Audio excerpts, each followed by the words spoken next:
And we are coming down in 3, 2, 1.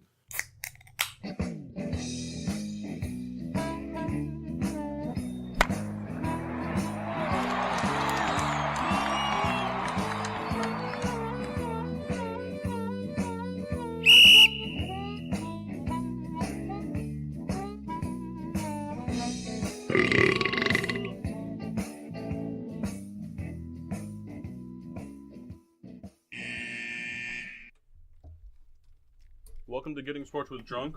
I'm your hostess, Cupcake the Riddler. Rebecca can go to hell. I'm Mark. Shane Washable. Nope. I'm Yoshi. Oh. Nice. The Mass. And the Red Baron. Yeah. You gotta have more pizzazz, mass. You get and the mass. Like you gotta just. It's not a church mass. Yeah, you gotta throw some oomph into it. I didn't really mean Rebecca can go to hell, but I knew what I was doing. I didn't know what that meant, and then you just looked at me. She reprimanded me as if I was one of her. I don't know what grade she teaches, yelled at but me. one of her prepubescent asses. So we're live here on the PPRN Radio Network. Got a lot to talk about. Got a lot of stuff to do tonight. Might be joined by other people at another time. We're not sure. Perhaps, I don't know. Haven't heard from him. Who? People. Carl? Oh. Carl? All right. Carl from PPRN, yeah. Carl Yashevsky. Yep. Carl! Anyway. So we gotta get into all the football stuff. Gotta get it done this hour so we can do our prediction before the game this time. Not a field goal into it. So round the horn, real quick. What are you drinking? Southern Cheers 8 days a week. You gotta say who you are. They don't know who you are. Oh, I'm the Red Baron. What if we have new listeners? That's true. I'm the Red Baron, and I'm drinking Southern Tears 8 days a week. And Machine washable? I have from New Belgium Brewing the Voodoo Ranger IPA. I'm the man of many names. I'm drinking man juice from So good. Knee Deep Brewing from Auburn, California. The Mass is drinking Magic Hat number 9 from... Why are you talking in third person, bro? What? Everybody's first craft beer. Burlington. What? Burlington. Coat Factory. Oh, okay. Coat Factory. From the toilet. For the first time, I think, ever, Rita's having a beer on the show. Oh, she's not going to finish it. No, I know. She's not even going to open it, but She's going to vomit. that would be hilarious. Right, but no! But could you please tell the listeners / to be viewers what you're drinking? Move the mic. Just Say, talk. I have you just say. I'm drinking the vanilla coffee stout by Himalaya. Sorry, this is a vanilla bean coffee It's stout. not. It is the Is vanilla. that the one that I left Shout you out last week? Gina. No, that's hers. And then I have, as per every Thanksgiving, Bourbon County from Goose Island. This year I have the 2017 Barley Wine Stout. Will be delicious. Yes, clap. I noticed that a specific tall redheaded asshole didn't bring me a glass, so I gotta drink out of a bottle like Ooh. a fucking Neanderthal. Actually, yeah, never mind. I was going to say I have something for you, but you don't want it. I'm not gonna drink it out of that because that is not the same color that I drank last week, which means it's been used. Would you care for a plastic cup? Would you care to shut your whore mouth? I think I knew the answer. Last week, No. we talked about getting... No, what are you doing? You're throwing off the flow, Chris. You are more than welcome. Listen, new guy. Yeah, you are more than welcome to be on the show as much as possible. But you just got to let things be the way that they're going to be. That's fine. We'll get to it. Fine. Anyway, toast to excellence. Mine's not really a toast. It's kind of more of like a slap in the face. Not really, but it's about Alex Smith. It's not. No, it's not like a shot at him. So I don't want it to be that way. Like I feel very bad. Our thoughts and prayers for Alex Smith. You know. It's a shot at Joe Theismann, that fat. It's we're hoping for a speedy recovery. Turns out his leg injury isn't career ending.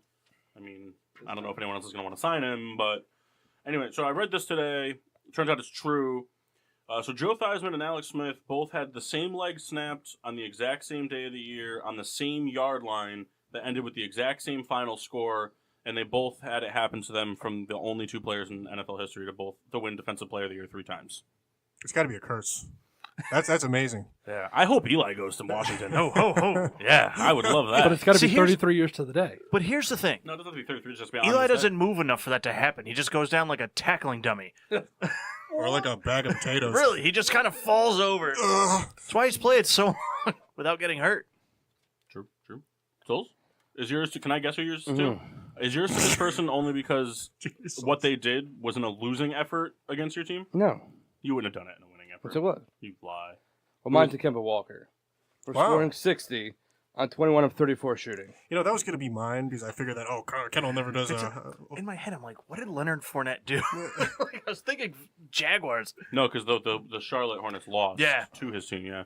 Kemba's the first player this year to drop 60. Drop 60. Ballin'. You know there were 10 people last year that scored over 50 points. We already have 6, including Derrick Rose. Hey, LeBron's wearing a headband. Derrick Rose is dropping 2006 50. again. No, 2011. Take a I shot. guessed. He wasn't drafted yet. I guessed. Right, we got the private stock rolling. Do you have a toast? Yes, I do. Say it. Who was it to? Kendall, you go. Well, mine was Kemba Walker, so on the fly, to Drew Brees. Oh. Having another masterful performance on Sunday, threw for a lot of yards. Thanks, Souls. You know what's funny? Because it's the Saints, if it was the Patriots or the Packers and they threw a touchdown on 4th and 7 in the fourth quarter up 30, everyone would be livid. Yeah. See, here's what I think to piggyback off that. To Sean Payton for just laying it on the Eagles. Why was he so mad at him? Every game, they just run up the score. It was so Why funny. wouldn't you, though?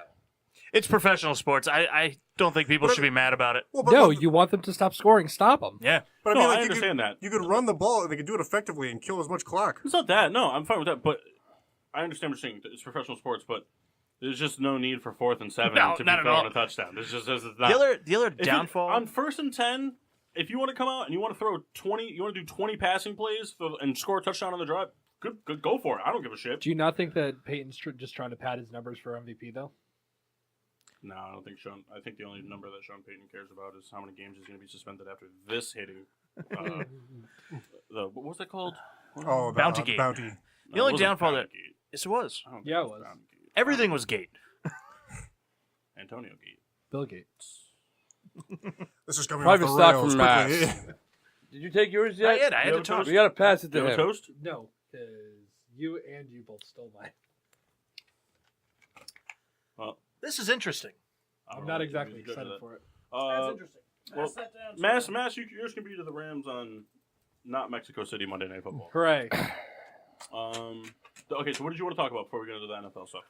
So last week, Oh, wait, we got that. Toast them.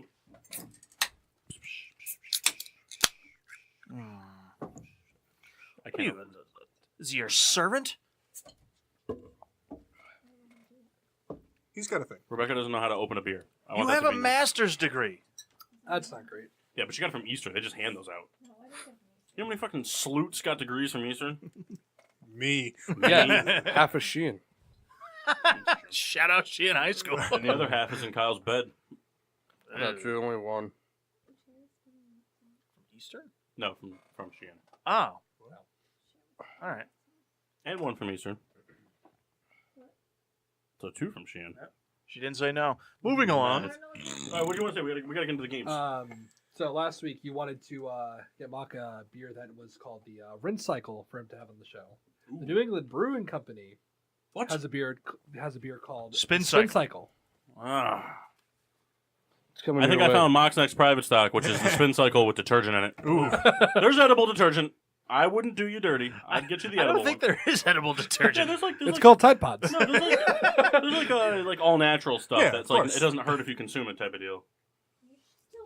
It still seems kind of sketchy. Yeah, you cares? shouldn't consume it, but it's not going to kill you to consume it. Oh, a It's lot like of it. It's like the all natural cyanide that you can buy at the grocery store now. The For all when you- natural. Yeah, it's for when you cyanide. want to get a girl home, but you don't want to hurt her. Billy Mays here. It's from- in the Souls aisle. You mean chloroform, not cyanide? No, Cyanide will difference. kill you, no, but it's like all But natural. it's so it natural doesn't kill you. cyanide. but it's poison. It's Anywho, natural poison.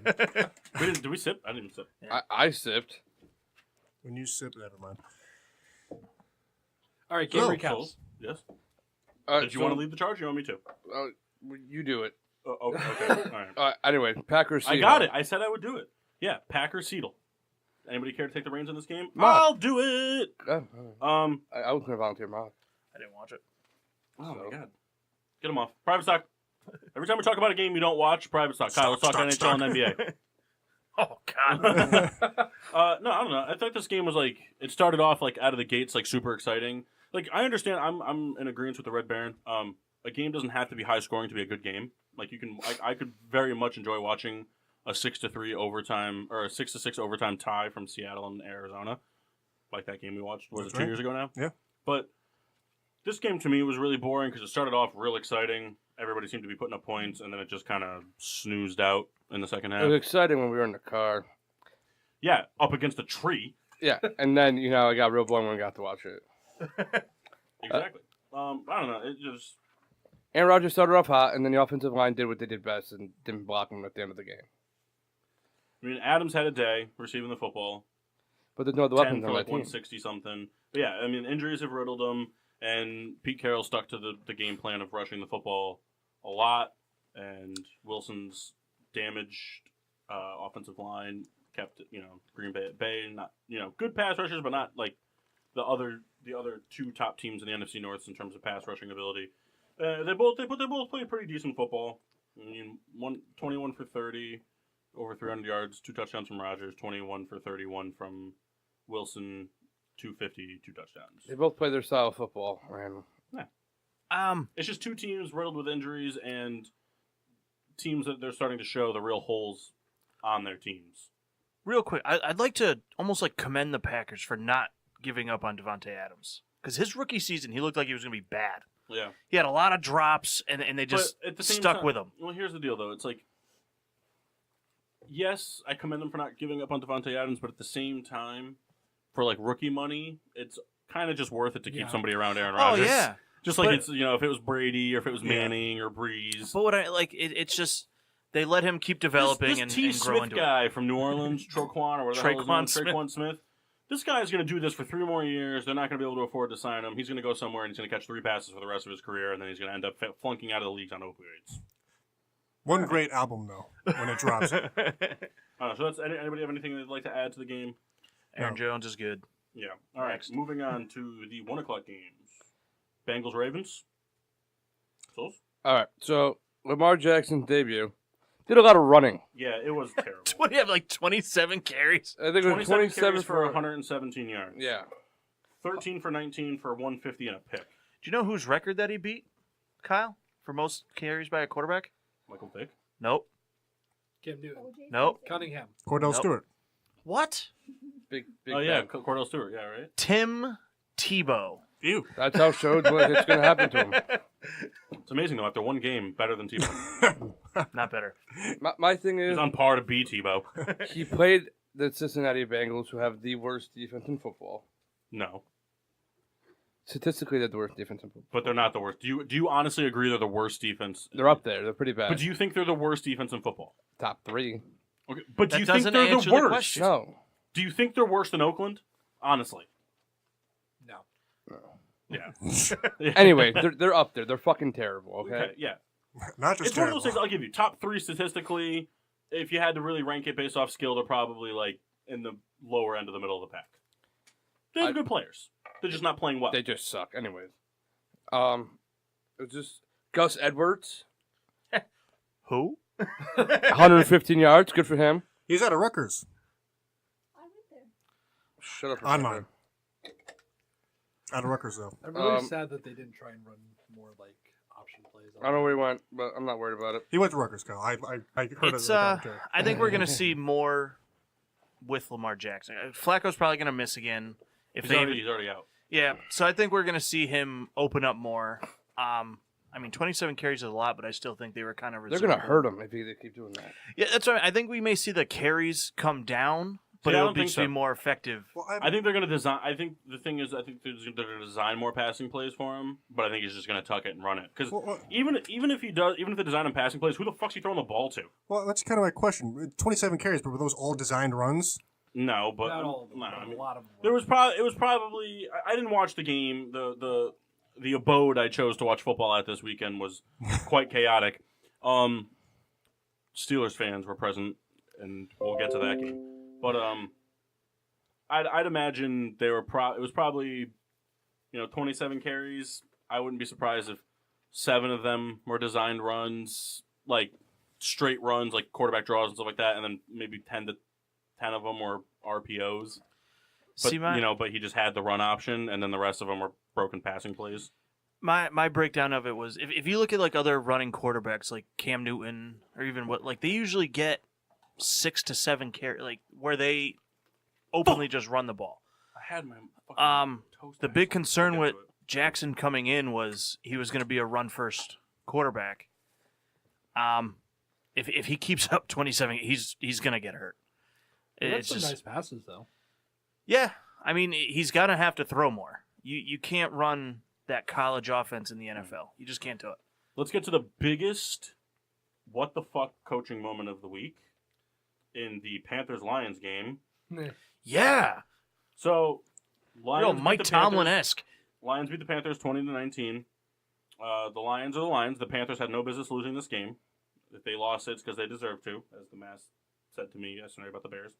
Graham Gano missed an extra point and a field goal, and the Panthers scored a touchdown late. And they didn't trust Gano, so they went out there to do a 2-point conversion for the win. The win on the road, I believe, right? They were on the road. Yeah. Went on the road, and then Newton just sailed it over a wide-open receiver in the end zone, lost the game. Yep. That's just, here's the deal. I understand when your kicker misses, and that's been a big thing this year, but Never. I don't know, man. You play to tie on the road, you play to win at home. And the way their season's going, they're not catching New Orleans. Even if they won this game, they're not going to catch New Orleans. And now all they're doing is jeopardizing their wild card spot to either Seattle or Green Bay. Because if they keep losing, this is 2 in a row now they've lost. So now they're 6-4. 6-4. Green Bay's 4-6. 2 wins is not Yeah, it's foolhardy. He's looking to come And out of there like a Seattle's got genius. 5 wins. Seattle Think so. 5-5. I think so. Are they 5-5? Yeah. So now they've really hurt them, and then that's a big matchup next week is Seattle Carolina. Seattle can pretty much throw themselves right into the wild card mix. Let's go Panthers. But DJ Moore is really starting to come along. Breaking out. 157 yards this week. I think he had almost 100 yards last week too. I know he either surpassed or he was close. But he's starting to become Cam's favorite target. Galladay and Johnson both had good days. But the problem with that is Johnson may be hurt for either the rest of the year or for a significant amount of time. I think they said today it was a sprain. Was No it a tear. sprain? No tear. Okay, then. But that's just I guess I hope it's Still a Fine. week or two, but well, the thing is and that doesn't bode well for that team. Granted, they don't have much playoff hopes, but when you consider that they're on a short week playing a really good run defense on Thursday, you never know what you're going to get from somebody. And when you have a backfield like the Lions do where you spread it across so many people, it opens up the window for a much bigger day. Think about it like teams, how many great games would James Conner have had last year? How many days would have been his day? But he didn't get the chance because of Bell. But when you have a team like the Lions who spread out their rushing attempts so much, you kind of expose that. He started option. to become the dominant ball carrier. He Yeah, started getting 20 touches. Right, a game. but it's nice for them because if he ends up, say he's producing decent against the Bears, because if he gets 60 yards on 10 carries against the Bears, that's a great day against Chicago. I think but he broke now- 100 last week, right? Hmm? When he faced the Bears last week, he broke 100. I I'm don't not know. sure. I'll have to look I at don't it. remember. I'll look at it, Kyle. I'll look at it, Kyle. All right, well, Greg Olson scored, so good for him. Every person I traded away scored yesterday. Every single person. I might win this week. Unlikely, but I might. Who are you playing? Vinny. Oh, yeah, that'd be good. But that's pretty steep odds against me. He's got Woods going tonight. He's got Hunt going tonight, and Butker. So it's pretty How much are you slim. up? It's right now 109 to 66. That's possible. It's not, 'cause possible. Hunt is going to run That's all over the Rams. I think it's going to be a disaster for me, but we'll see. There's hope. Hunt's gonna get 3 touchdowns. tonight. Colts Titans, the What? Ebron-less wonder donut on the fantasy board after T.Y. Hilton. He had a big game, Yeah. but Luck is starting to look like his old self. See, the fantasy matchup is really intriguing this week because it's Jeff versus Maxine Washable. And those two guys are the only two guys I know in all of fantasy that are notorious for putting up massive points all season, but playing everyone on their best week. And they're both balling out this week. Yeah, I hope it ends in a tie so bad. Um, Oh, God, that'd be so What about their offensive line? you beat me to it. Luck is able to look good because he's not getting sacked 37 times a game. Quentin Nelson and Ryan Kelly. My The God. the line is playing great. Not to interrupt, but Kyle, you might want to open that. Did you not get 100? he barely got 50 Why do you have so many points? because he scored a touchdown. He had like 20 plus points. Probably caught some I was gonna passes. say probably had it receiving, but Well, how about He the had 6 Titans receptions. not showing up? He had 6 receptions, Kyle. well, After got- beating the Patriots, or they beat the Patriots, but you got to He look had at it. I 2 mean, total touchdowns. Mariota got hurt, so now in comes Blaine Gabbert. and throws a pick on the first play I mean, to a middle linebacker that was not expecting. Kyle is a pretty big Blaine Gabbert truther, but he's terrible. In Jacksonville. But he's terrible. I like that. Blaine Gabbert Truther. That's All right. awesome. Now, I keep hearing that maybe Luck played himself back into the MVP running. I don't think so. Listen, MVP, no, but if it, Comeback player of the Comeback- year, yeah. yes. well, Absolutely. well, I don't I'm even think saying it's close. If MVP meant what it was supposed to mean, if the Colts make the playoffs, he should win MVP. Yes. But because they're not going to finish with 2 dude, losses, the like freaking guy laid out for a pass. And it was did. the most That was beautiful. awesome. We were talking about it, most beautiful dive ever seen by a quarterback. It was in unreal. a non-rushing attempt. Let's say Eli's had a few good ones. But like, Usually fumbles. Luck is playing. He's playing back great. in- If, back if to MVP self. meant what it was supposed to mean, the Colts making the playoffs would secure Andrew Luck winning MVP. Because if you take Andrew Luck out of the equation, the Colts probably don't win a game this year, to be honest. But when you look at, the fact that they have got the Patriots are always in their conference, and then you look at the Steelers winning games, and now the Chiefs have a chance to go 10-1, or even if they don't, 9-2. Yeah. It's still impressive. And then you look at what Goff, Gurley, and Breeze are doing in the NFC. Well, right now Khalil they're Mack tied for MVP. six. They're tied for the 6th seed with like 5 other teams, but they play Baltimore. That's going to be the big deciding game, in my opinion. But Well, what, for a wild card spot? just to make the I playoffs. I think the Colts. I think they win the division. No, I don't think they win the division. They won't win it over Houston. I think Houston's going to start falling off. I mean, Watson's not playing as great with Will Fuller out. We'll get there. But, yeah, we will. We will. All right, Cowboys Falcons. Cowboys. Yeah, thanks a lot, Atlanta. Hey, Cowboys took a huge step in a not knowing what they had in front of them situation. Not only getting a big win on the road, which is something they've not been able to do well this season, but they did it in spite of the humongous injury to a division rival quarterback, which could very well cement their losing. Who they play this week? Yeah, so we'll get to that injury, but the Cowboys they're putting together. They're playing scrappy football. They're in the driver's seat. Cooper is a much 5-5. They're in the driver's seat. That says a lot about the NFC. All they gotta do is rough.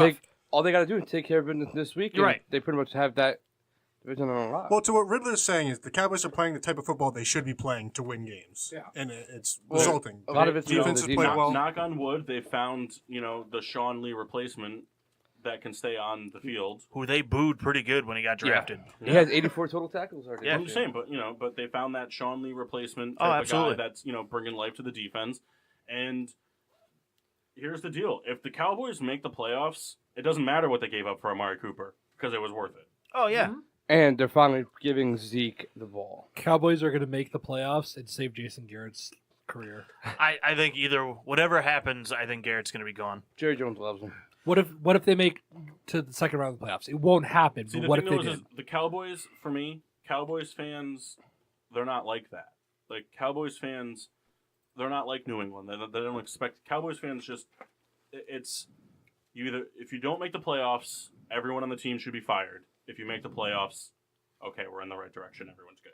I really don't think that Jerry Jones cares either way, though, because why bother striving for a winning team when people are going to fill the fucking stadium anyways?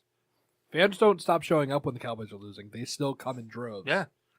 Well, Matt Ryan playing, mediocre. Like Julio Jones, is now catching touchdowns. Also, Oh my God! defensive Did you play see of that the hit? week. Did you guys see that? Did you see that? No, I didn't see that. Oh my God! Matt Ryan threw a duck pick to a fucking Cowboy safety. Julio Jones was tracking the ball, then looks forward and sees the safety about to catch it, and just speared the shit out of hit him. him good. And broke it up. Just I think turned it was into a Heath. safety. I think it was Heath for the Cowboys that Yeah. was about to make the pick, and he just lit him the fuck up. I think we're seeing Matt Ryan. And we saw his first touchdown that wasn't a 2-yard pass.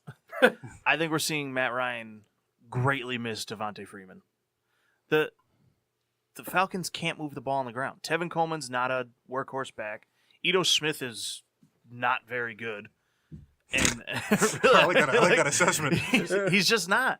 Massive Freeman specimen. was that guy on the ground that can move the chains for him and make a running He was threat. a physical and a speed back, Yeah, which you don't see often. and there's no running threat from the Falcons right now. I don't really blame it on Coleman. I don't believe they have all the like. I think part of the offensive line is like banged up. Yeah, but like, Well, here's the other thing too. but there's no run threat. Yeah, but the other thing too is I don't care what anyone says about it. It's kind of like with the Lions trading away Golden Tate. All the other receivers in the team are kind of like, well, what the fuck? Like, this division's still wide open. Like, what the Atlanta Falcons were poised to make a splash. They were poised to, if not win the NFC North, make it as a wild card. There's a very good chance we were going to see Carolina, Atlanta, and New Orleans in the playoffs again. And I think a big part of it is because of the defense. well, no, all the injuries happen, and I think it just fucks with your team as a whole. Yeah. I mean, you lose so many players for the year. And here's the thing: the defense has been playing better. They They have. brought in some pieces. They've been playing better. I don't really care if it's the Cowboys or whatever. They're world-class athletes. 53 times 32 teams is not a lot when you consider how many people play college football. Everyone in the NFL is an elite player. They just suck in comparison to the really, really good ones. So, like, they're all better than us. They're better than us. And so We'll put together a list. at the end of the day, like, Dak Prescott is still an accurate quarterback. Amari Cooper is still an amazing receiver, and they have arguably the best running back in football. And you held them to 22 points. You lost by a field goal. I think the Atlanta Falcons need to they need to start looking at, hey, this is what we have moving forward as both future defensive stars and defensive depth, and we need to figure out what we're going to do with these people. Real barn burner here at the end, not during the whole game though. Giants-Bucks. Giants hold off to win at home, 38-35. Tell you, I the was so game happy. was entertaining. But I mean, like, the Giants were up, like, for the good portion of it, and then all of a sudden Tampa was just like, yeah, we're going to score. Tampa, Because they switched in Jameis. yeah, Tampa has this weird thing that the starting quarterback starts Sucks. off horrible. Then they switch to the quarterback that started last week and sucked, and he plays really well. They Well, should hold start on, that hold in the first quarter. That's not true. The Bears shit on both of them. It's, Jameis Winston wasn't sacked, but he threw 2 picks. I mean, you gotta realize too. I mean, the Bucks got a really lucky touchdown where like Fitzpatrick fumbles into the end zone with 3 Bucks right there to fall on it. You know who covered it? Yeah, Mike Evans bullshit touchdown. Yeah. The way the ball bounces. But you know, I liked how the Giants looked. The defense kind of Well, got soft towards the your, end, but your claim for 9 straight. it's coming. We're I coming. wouldn't go that far. They have a shot. Realistically, if you we're only 2 games back. And your hardest game of the schedule is probably the Bears, right? Yeah, I mean we got to play the Colts still, and then Oh, okay. So we play them at the end. But yeah, that'd be a good shootout. That could be a very good shootout. you know, the Redskins, I think are done. I think both those teams, the Colts and the Giants, with even with the Giants, the offensive line being a little shaky, I think that they could each just keep 3 offensive linemen in, and they still wouldn't be able to get through on an engage 8 blitz. They're both just not good at getting to the quarterback. But even that, I mean the Giants, I can't think of the guy's name now. They just brought him in, but Ogletree? no, they signed him like 2 weeks ago for the Who? offensive line. For the line, Jamin Brown. Yes. That was a Rams guard. They brought him in, and the last couple weeks the line has looked good. I mean, Eli's been had really good. time. Saquon, I mean, it's nice when you Does it have a look guy good that can enough just. for when you play Chicago. Oh no, Khalil Mack's gonna have a good day. Eli's got to start in like a 15-yard shotgun. Just get the long snapper. Imagine they like kick off, they get the ball, they don't return it for a touchdown, then they just punt. It's like, all right, we're good. I'm hoping Khalil Mack has like a head cold that day. That game kind of like how I thought it was going to That's funny because Chris told me that he hopes Trubisky has a tummy ache when they play the Rams. It's like nothing serious. Just Yeah, I don't want him injured. I just don't want him to fucking play. But that game kind of like how I thought it would go. A lot of offense, not a lot of defense. It was not a lot of defense in the end on the Giants side. Early on, the Bucs couldn't move the ball. Well, Fitzpatrick kind of sucks. But even when Winston This first week. came in, they couldn't move the ball. The defense was playing really well. Fitzpatrick's gonna be lights out week 13. You watch. It was towards the end. I don't know if they just got kind of complacent and kind of took their foot off the gas, but they were able to hold on. All right. And Saquon. Yeah, that He's so helps. good. This just in. Ric Flair of the WWE posted a video wooing for Todd Gurley tonight. Can I tell you, I thought you were going to say he died, and I was going to be so upset. I thought that's where you were going. I was going to be like, no! What would Mock do if Stan Lee and Ric Flair were dead? Oh, Within God. 7 days? That'd be Yeah. horrible. And then Billy Ray Cyrus dies in No, a head-on no, collision no. with Tim Tebow. Ooh. On the verge of his new album coming out, Everyone knock. Kevin Nash moves to Wallingford. Fuck that guy. becomes the mayor. All right, we gotta wrap up. Texans Redskins. Rip Alex Smith. Yeah, just real gruesome injury for Alex Smith. It's it's a too real bad. shame because He's a good dude. the Redskins, they were a team that were pretty much they were kind of living and dying by Adrian Peterson. They when still are. But they lost. Now they Now lost more this than game. ever. I mean, kudos to him for passing John Riggins all time on the touchdown rushing list. It's a big accomplishment. I think that's like 6th all time. I think he is now or something like that. The Texans are just playing great football. They didn't win pretty, though. They didn't No. win pretty, but it doesn't matter how you win. Wins are wins. I mean, I understand that when you get to the playoffs and people are like, "Oh, we're not gonna take you seriously." If like nobody would take the Redskins seriously if Well, they make the Justin playoffs because Reed- all their games are ugly. But Jordan Just with a Reed, big pick six in the end of that game. Jordan Reed kind of had his own little coming out party finally. I think he was like 7 for 70 and a Only took him touchdown. 11 weeks. Oh, he'll get a concussion. Don't worry. No, I know, He'll be in but Pittsburgh by next year.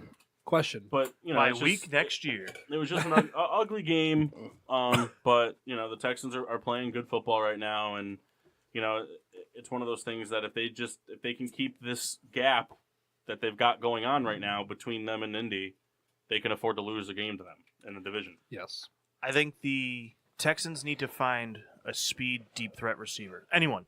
They don't even have to be good. They should Just go someone trade- that can run downfield. Well, their guy that got hurt, Kevin Cutie. Kiki. Whatever, dude. Well, no, but like Will Fuller was such a big part of that offense. He was the number 2 behind Hopkins, but he stretched the field so much, and they're missing that. It's too bad they didn't trade for Tavon. They need a bigger. Yeah. They need a bigger game. They need Demarius to play better. 0 catches is not acceptable from him. No. But that's the thing. Like it was a good pickup, but I don't think it was the right pickup for them. Do you No, think? see, I think it could be the right pickup for them. That's the thing, though, because It could be. here's the thing: is Demarius can run routes just as good as DeAndre Hopkins. Yes. DeAndre Hopkins has better hands and he has better combine skills. But in terms of like route running and IQ, Demarius is up there with the best of them. Oh, I agree. And I agree. I think what they need to do is if they really want to start hanging with the big dogs in the AFC, they need to turn DeAndre Hopkins into that speed threat because DeAndre Hopkins is fast. Yes, he is. And DeAndre Hopkins can go up and get the football with the best of them. Top 3 And- receiver in the league. I agree. You And put him up the top, he's going to take a safety and a corner with him. That'll open up the middle. yeah, and then they can re-sign Kristen Federwitz, the tight end there, and CJ. CJ Federwitz, whatever. Well, the C could stand for Christian James. Fedorowicz. Do you think that if Alex Smith didn't get injured the year that the Niners went to the Super Bowl, they win it with him? No. They Tough to play the fill. Ravens. I don't. Here's the thing. Find out the stats. We'll talk about it next hour. Find out the stats in the break, and my entire answer is going to rely on how many picks Colin Kaepernick threw because Alex Smith would have thrown none. He threw one. I know that off the top of my head. So then, yeah, they might have. All right, Steelers Jaguars. Talk about a heart attack in a bottle for the Okay. 2 Steelers fans. We at the did table. not deserve to win that game at all. No, you did not. Shut your face. The game was just ugly. I've as per usual, Ben Roethlisberger Does not like goes playing in- the Jaguars. goes into the fourth quarter with -1 fantasy points, finishes the game with 30. But yeah, I mean, Kyle, you attest to it. I was too busy getting chairs out of the trailer to watch the ending. Dick. It was Dick. Upsetting because I wanted Connor to score that touchdown. yeah, it was real Yeah, you tough and me because both. like we were almost like watching Tomlin just make bad decisions with the play calling at the end was really weird. Yeah, Connor, that horrible drop. They got bailed out with the face mask penalty. Big time face mask. It was a face mask. Big There's- time. I'm not Okay? saying it The wasn't. guy like ripped his face, But- like whole helmet off. But I mean, it was also a bad ball thrown by Ben. They got bailed out by it. But I don't think Well, think he Switzer would have been threw there. it switch. It was like a little jerk. Either We way, thrown to the smallest guy in the league for. because he's not bad. Anyways, He's like 4'6". this is how the game went. Derek Schultz doesn't The play for Jaguars Steelers. lost that game for 2 reasons. One, they played way too fucking conservative to win that game. Because Blake Bortles threw the ball 14 times, maybe. Yeah, but here's the thing though. What's your second reason? Because I have. The second reason was because the Jaguars defense was on the field for way too long. So I'm gonna go ahead and I'm gonna break it down to what I think. I think the only reason they lost that game is because they didn't stay steady with the run calls that they were calling in the first half of the game. Yes. Because they were ripping off. It didn't matter who ran the football; they were getting 5 to 6 yards per carry the entire first half of the game. Because the Steelers fucking finally realized, hey, all they're doing is going to run the ball. But they were running different options. They were running the first half. They were running it straight up your throats. Yeah, but then the offensive line got tired, and then our line. The second half, though, they started doing outside runs. They started doing inside zones, and they were just pretty much doing halfback dives the whole first half. Every big chunk play they got on the ground was a halfback dive between the center and the guard. And then in the second half, they started trying to do between the tackle guard and then outside of the tackle and swing plays and stuff like that. And if the Steelers have one thing on defense that's consistent week to week, is its speed. They have fast players that are able to be very explosive through blocks and get to people. And when you make somebody run to the outside, you are now exposing them to that. It's what you saw with Tariq Cohen trying to run outside against the Vikings last night. The Vikings have players that are very explosive and can get through blockers quick, so you got to run it up the middle. Because if you can hold the block for the second, somebody like Leonard Fournette, somebody like Jordan Howard, one arm's not bringing them down. I think after that touchdown to Brown, they got comfortable and they were able to play their own style of offense. Once that happened, they finally were able to play the way that they wanted to play. It took them 3.5 fucking quarters. Pissed me the fuck off, but it happened. A couple of bad late game penalties too on the Jaguars. Yes. On that final drive, a couple of bad penalties that kept the it whole moving. game was a mess in terms of Penalties. discipline and officiating. Because there were some pretty questionable calls throughout the whole Yes. game. I don't remember what it was, but there was that one call that, like, when your cousin Chris showed up to the house, Kyle, and we were talking about it, and it was like that was not a unnecessary roughness or whatever it was. Yeah. You know what I'm saying? Like, it happened. And I understand you take the good with the bad. Yeah. You know it's bullshit, but if it's your team, you're going to accept it, and if it's not, you're going to bitch Ben about looked it. like shit, and then he looked like Ben. Jalen Ramsey trade rumors. They already denied it. He's not So? going They're not. He's Gonna probably the best man coverage corner in the league. Oh, And he proved it yesterday. He played very well on Brown for 3.5 I'm gonna quarters. put But you guys in after a while, you're Well, we gotta facing the finish best these. receiver in the league. You're going to give up yards. That's it. We got to finish the games. We'll talk the hot take stuff. That's next hour. Broncos Chargers. The Chargers just find a way to fuck themselves. Rivers, Welcome for the back, first Joey time this season, didn't really look that hot. No. You know, Even though he threw for 400 yards. Yeah, 400 yards. And Keenan Allen had a day. But they just, like I said, they just looked a little out of sync. They kicked field goals. What I mean, we see that from time to time with the team. Like they've been playing red hot for a few weeks now. I mean, 7 weeks. yeah, and you see that a lot with these teams where they just kind of every once in a while fall kind of on their face. You know, the Titans this week. They played great football last 2 weeks. Well, and the just- problem too is with the Chargers is the Chargers are the only team in football that plays 16 road games every week, year. Well, not every year, but like this year, they pretty much play 16 road games. Every time the Chargers play a home game, there's more opposing fans than there are home fans at that stadium. Tell you what though, go Antonio Gates, Yeah, good for turning him. back the clock. Good for him. Yeah. And then the second of the two walk-off 4:00 games was Raiders Cardinals.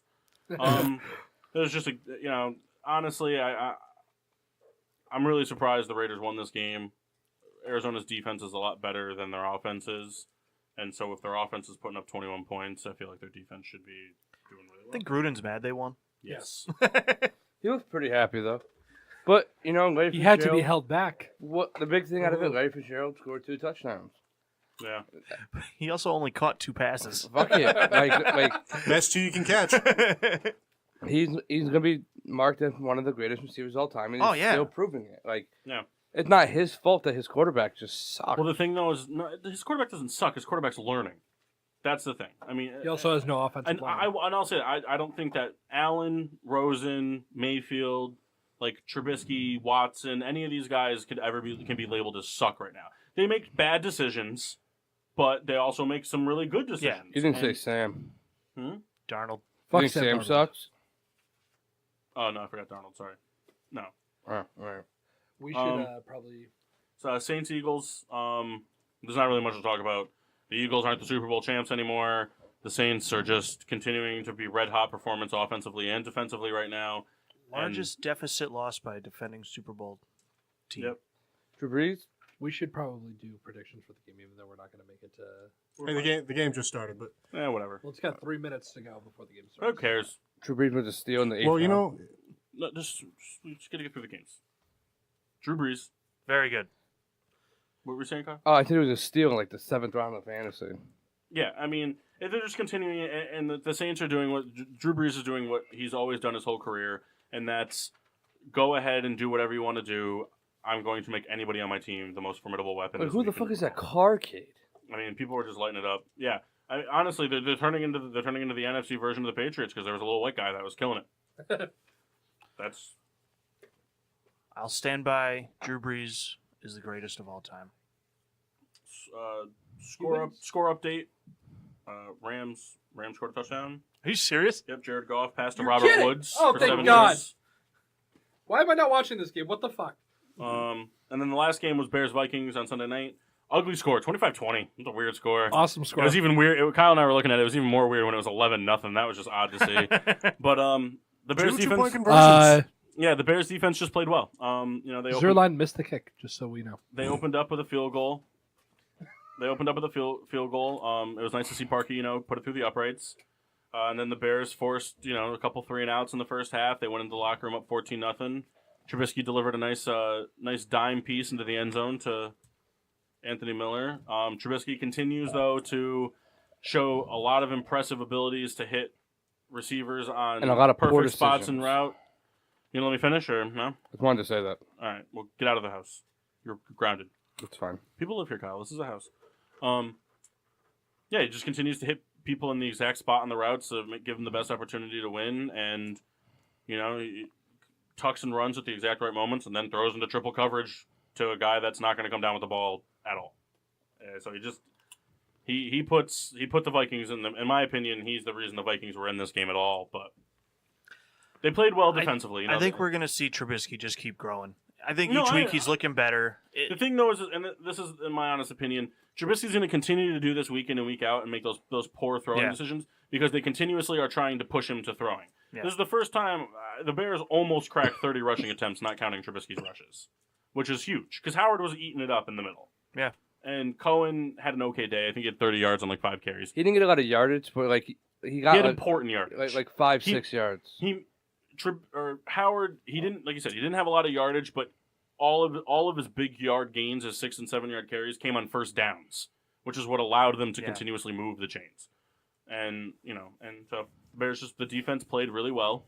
They held, it's not like they held Diggs and Thielen to no catches. They both had good days, but they completely bottled up. I think they rushed for under 30 yards as a team, the Vikings, and they played really, really well defensively, and they ran the clock down.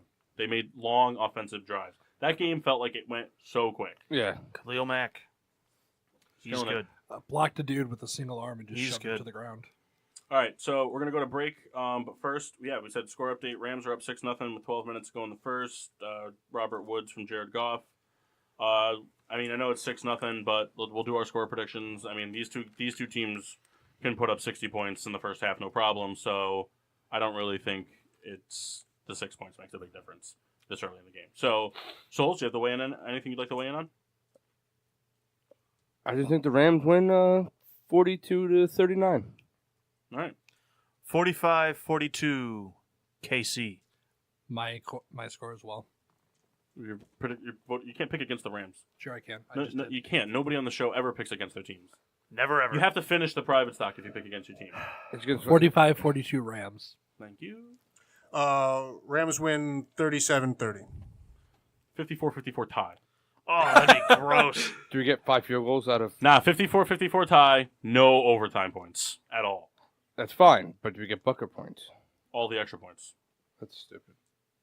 God, it's like Kyle needs 3 50-yard field goals from Bucker to win in a fantasy league he's in. Or 15 points from kicker. All All right, so we'll be back the second hour. I believe we're going to do some hot take type things. A lot of hot take. A lot of hot takes. I believe the Red Baron has proposed some questions. I got some questions. I also have a few that we're gonna throw around. I have my guess the player. Oh yeah, Maxine Washable's got his guess the player. We got to come up with a better name for. Oh, it was a Mox mix match. There goes Kareem Hunt for a 20-yard run, by the way.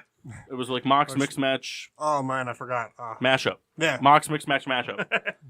And then we also gonna have Riddler's rankings in the third hour, and yeah, we'll be back shortly. And now, back to Getting Sports with Drunk on the PPRN Radio Network. Welcome back to Getting Sports with Drunk. I'm your hostess, Cupcake the Riddler, and I'm joined by people fearing their death. I hate you all. Yeah. Ladies and gentlemen, if you've been listening to the show for some time, you remember the Thanksgiving shot from last year. It's back, and it's grosser than ever. It's more hope of you're all a happy. solid at this time. Red Baron, would you mind showing the viewers your cup? Can't help but notice Rita doesn't have one. Oh, she does. This is kind of what Yeah, we're looking she's at doing right it. here. And she's gonna throw up. And a Rita, spiritless would you like to face sit down by here with Schultz. us with the bucket? So, the Red Baron was nice enough to go to Boston Market and I get. paid for, by the way. get I a- bought oh, your beer. All right. So anyway, the I Red Baron. bought your beer. The Red Baron and Yoshi. Red Baron and Yoshi went to Boston Market, got a side of stuffing, a side of mashed potatoes, and a side of gravy. So there's a full side. There could have been cornbread in this. Nah, no cornbread. There's a full side Say of like we could have made full it side better. of stuffing, full side of mashed potatoes, half a cup of gravy, and half a bottle of red wine. Now, there's a lot of extra that's seeping on the fridge right now. We got to clean that up. Look over. We're not gonna, well, Kendall might drink more of this. I'll probably have another one, Can we just do this? but we all have to do it. Yes. This is the way I think we should do it. I think we should do it one by one. I want to see people's reactions. All right.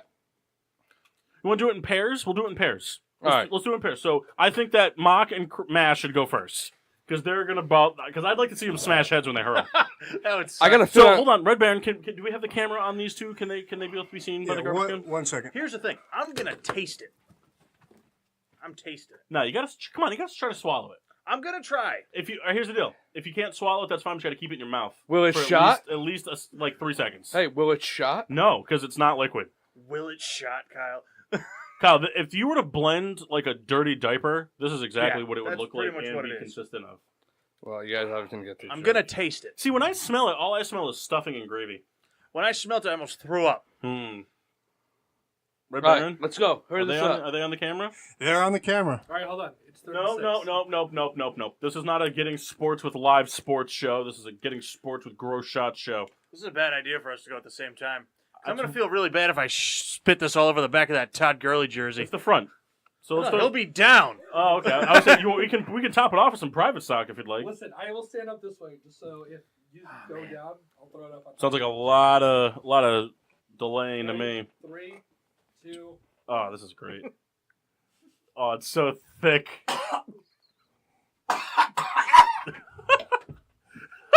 This is the greatest thing. Oh, this is the greatest thing. Nope. Seconds? Mock, seconds? I'm not. Everything about that. I thought he was going for the bucket of it. Whole bucket. All right, so Souls, do you want to... Yoshi, do you want to team up with myself, Rita, or the Red Baron? Oh, fuck. Me and Soul, that. we bought it together. Well, All right. Just gotta hang out near the bucket. We got it Souls. down. We're good. All right. Is the camera on, Souls? Our camera's not on Souls. It is. Oh. Well, it's barely on Souls. Doesn't matter. Oh my. It matters if you vomit, Kyle. Because You anybody can who's seen vomit. that... You Anybody... should come by the bucket. God, I'm advising you to go near the bucket. Kyle, you're talking You're to gonna me. run to the bucket. All right, I got to move the video back now. Well, you might as well keep it there, because I think Rita should also do it near the bucket. Wow. You've outdone yourself. That was horrible. I'm not fucking shaking your It was the right amount of blending that did it. Hey. All right, Red Baron, Yoshi, cheers.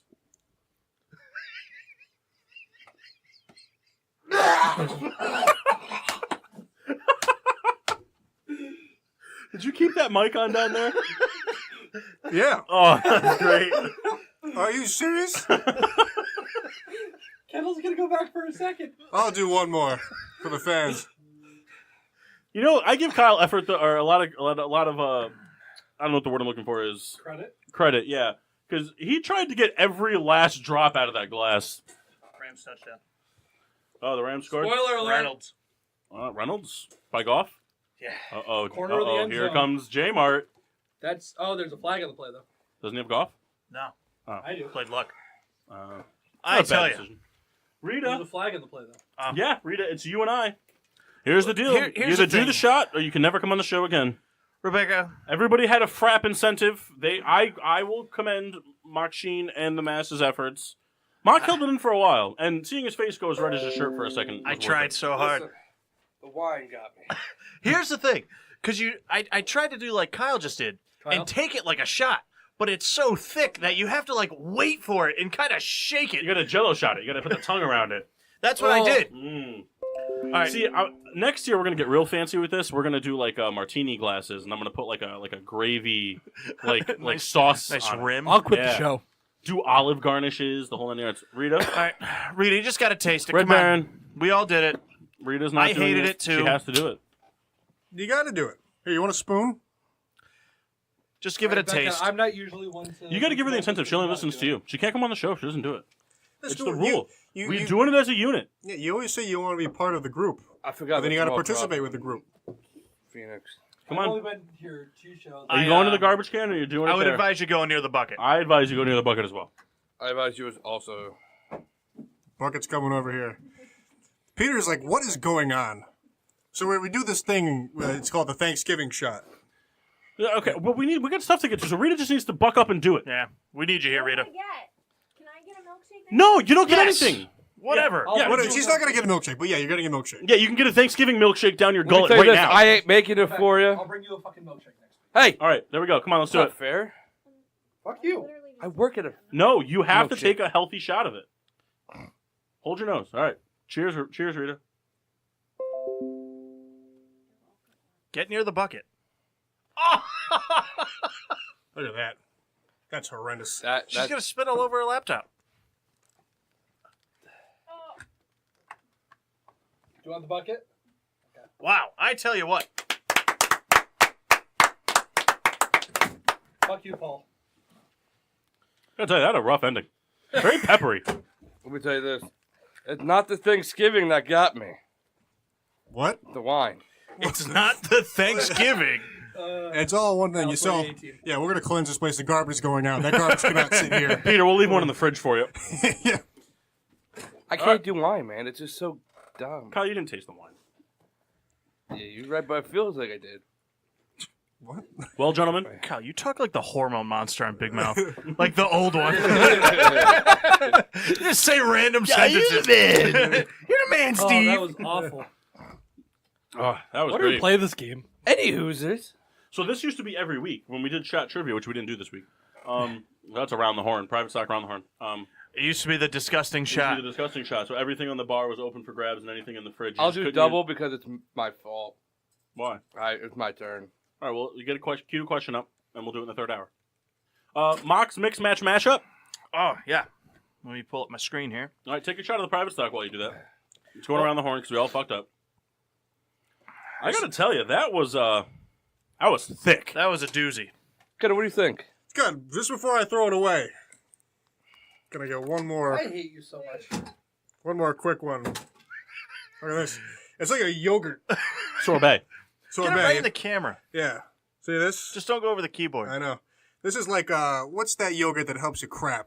Activia. Activia. Activia. This is like the reverse. Yeah. Helps you puke. Solidifia. Solidify. This is coming, don't worry. Good. All right, you ready for Oh Mox my mix God. match mashup? Yes. All right. Let me just See, hand this off. that's why Kendall and I have been friends for as long as we have been, because we both chewed it. It's a solid. That's the thing, is like I didn't try to swallow it whole. I was like, this is gonna need a couple mouth movements. All right, so what I have this week is 2 MLB catchers. Okay. Okay, I'm gonna read off their because I believe they both played about the same amount of time. One guy played 17 years, the other guy played 15. Right. But I'm gonna read off their yearly average. All right. You guys tell me who you would want. Okay, all right. Kyle, you listening? Okay. Player number 1 played 17 seasons. Career 273 hitter. Averaged 24 home runs a year with 147 hits. No defensive stats in this, right? I was gonna do. No, that's fine. That's fine. Oh, hold on. Let me pull it up. Where is it? All right, maybe I'm not gonna do it. All right. Yeah, don't worry about it. Okay. So career 273 hitter, Hmm. 24 home runs, 147 hits. A season. Average. An For average over per 17 season. years. Yes. Okay. All right, number 2. 5-time All-Star. 5-time All-Star. Okay, number 2. Number 2, played 15 seasons, averaged 20 home runs, a 256 average, and 137 hits, and a 3-time All-Star, 1-time Gold Glove. I'm going to go number 2. Number 1. Number 2. Number 1. Does anyone care to guess who's who? Pudge Posada. Which was which? 1 Posada, 2 Pudge. I mean, no. 1 Pudge, 2 Posada. 1 Benji Molina, 2 One Posada. Brzezinski, 2 Veritek. I don't know baseball well enough to guess. Option number 1 was Jorge Posada. Ooh, yikes. Option number 2, Jason Veritek. Hey, Kyle, we both guessed the guy right wrong. No, actually, I guessed Veritek, too. You said Veritek too. Yeah. See, I picked number 2 because I pride myself on defense. Golden Glove. It's defense. Well, the Golden Glove. I know, it's just funny when you said it. Pride myself on defense. See, I was trying to find. I guess I thought Posada had a Gold Glove, but I guess not. But he also had 5 Silver Sluggers. Didn't read that one quick enough. Hip hip. Boo. More Thanksgiving shot for you, Mass. I will leave. Hey, before, we'll do it off the air, but can we pour it on your head? No. No. While you're in your car. Also, score update. Touchdown Chiefs. Who scored? Tyreek Hill. Fuck! Is that a far one? 25. Yes. He actually It was had a far one. 46 yards receiving. I'm going to lose the chaff. But, anyway. All right, Red Baron, some hot takes? Yes. Let me just cue this up for us real quick. So I have a couple questions here. Some of it's multi-part, but just figured I'd post it to the room, and then we'll go from there. First thing I have here is, are the 76ers poised to make a significant high seed push with the addition of Butler? Yes. Yes. They were poised to do that without him. So I guess where were they seated without him? Without him, I think they were a 3 seed. With him, I think they're the 1.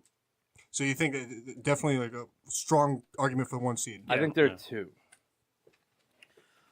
This is number Kyle 1? downplaying his own team. Well, no, because I think Toronto has a better overall team. In order for the Sixers to make a full push, they need to upgrade the bench a little bit. I still think the Sixers finish at the 1, and I think they would have finished at the 3 without him. Because it adds another all-star defensive player, and then it adds a clutch shooter. And realistically, bench depth and all that stuff is great, but in a close game, your bench isn't what's going to score the game-winning bucket.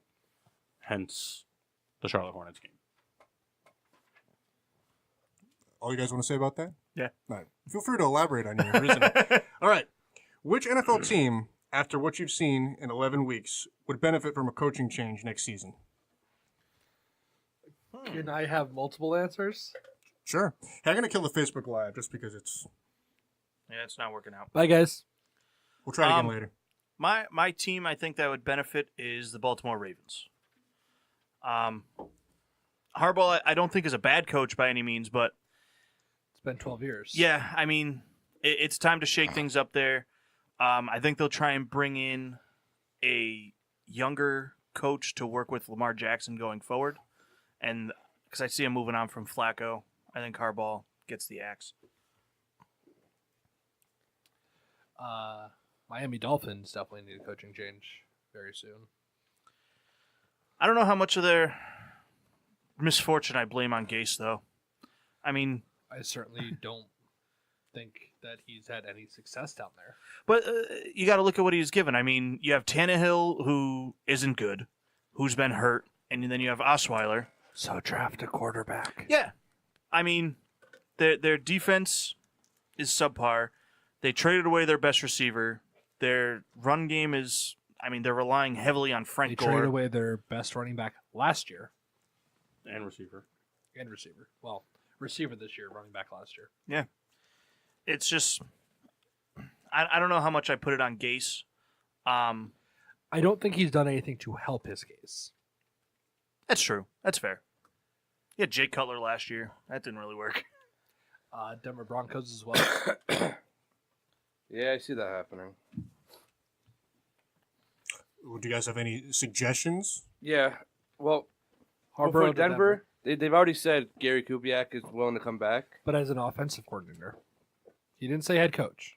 Either way, they need to upgrade their offense. Yes. And since he has left, they've had a very hard time getting that offense. It's been a together. joke. So, Hey, thanks for the Super Bowl. Bye, guys. but Well, he left. Wasn't he like sick or something? he was very Yes. sick. But a team that I personally see with a big coaching change is Tampa Bay. Oh, that's going to happen. Dick Cooter is not that good of a coach. You can't Who? get the offense. You said Dick Cooter? Dick Something like Coder, I thought he said. Dirk. Dirk You Coder. did say Alright, Dick, Yoshi. though. Yeah, but my name's better. But anyways, Well, obviously, any name Dick is hilarious.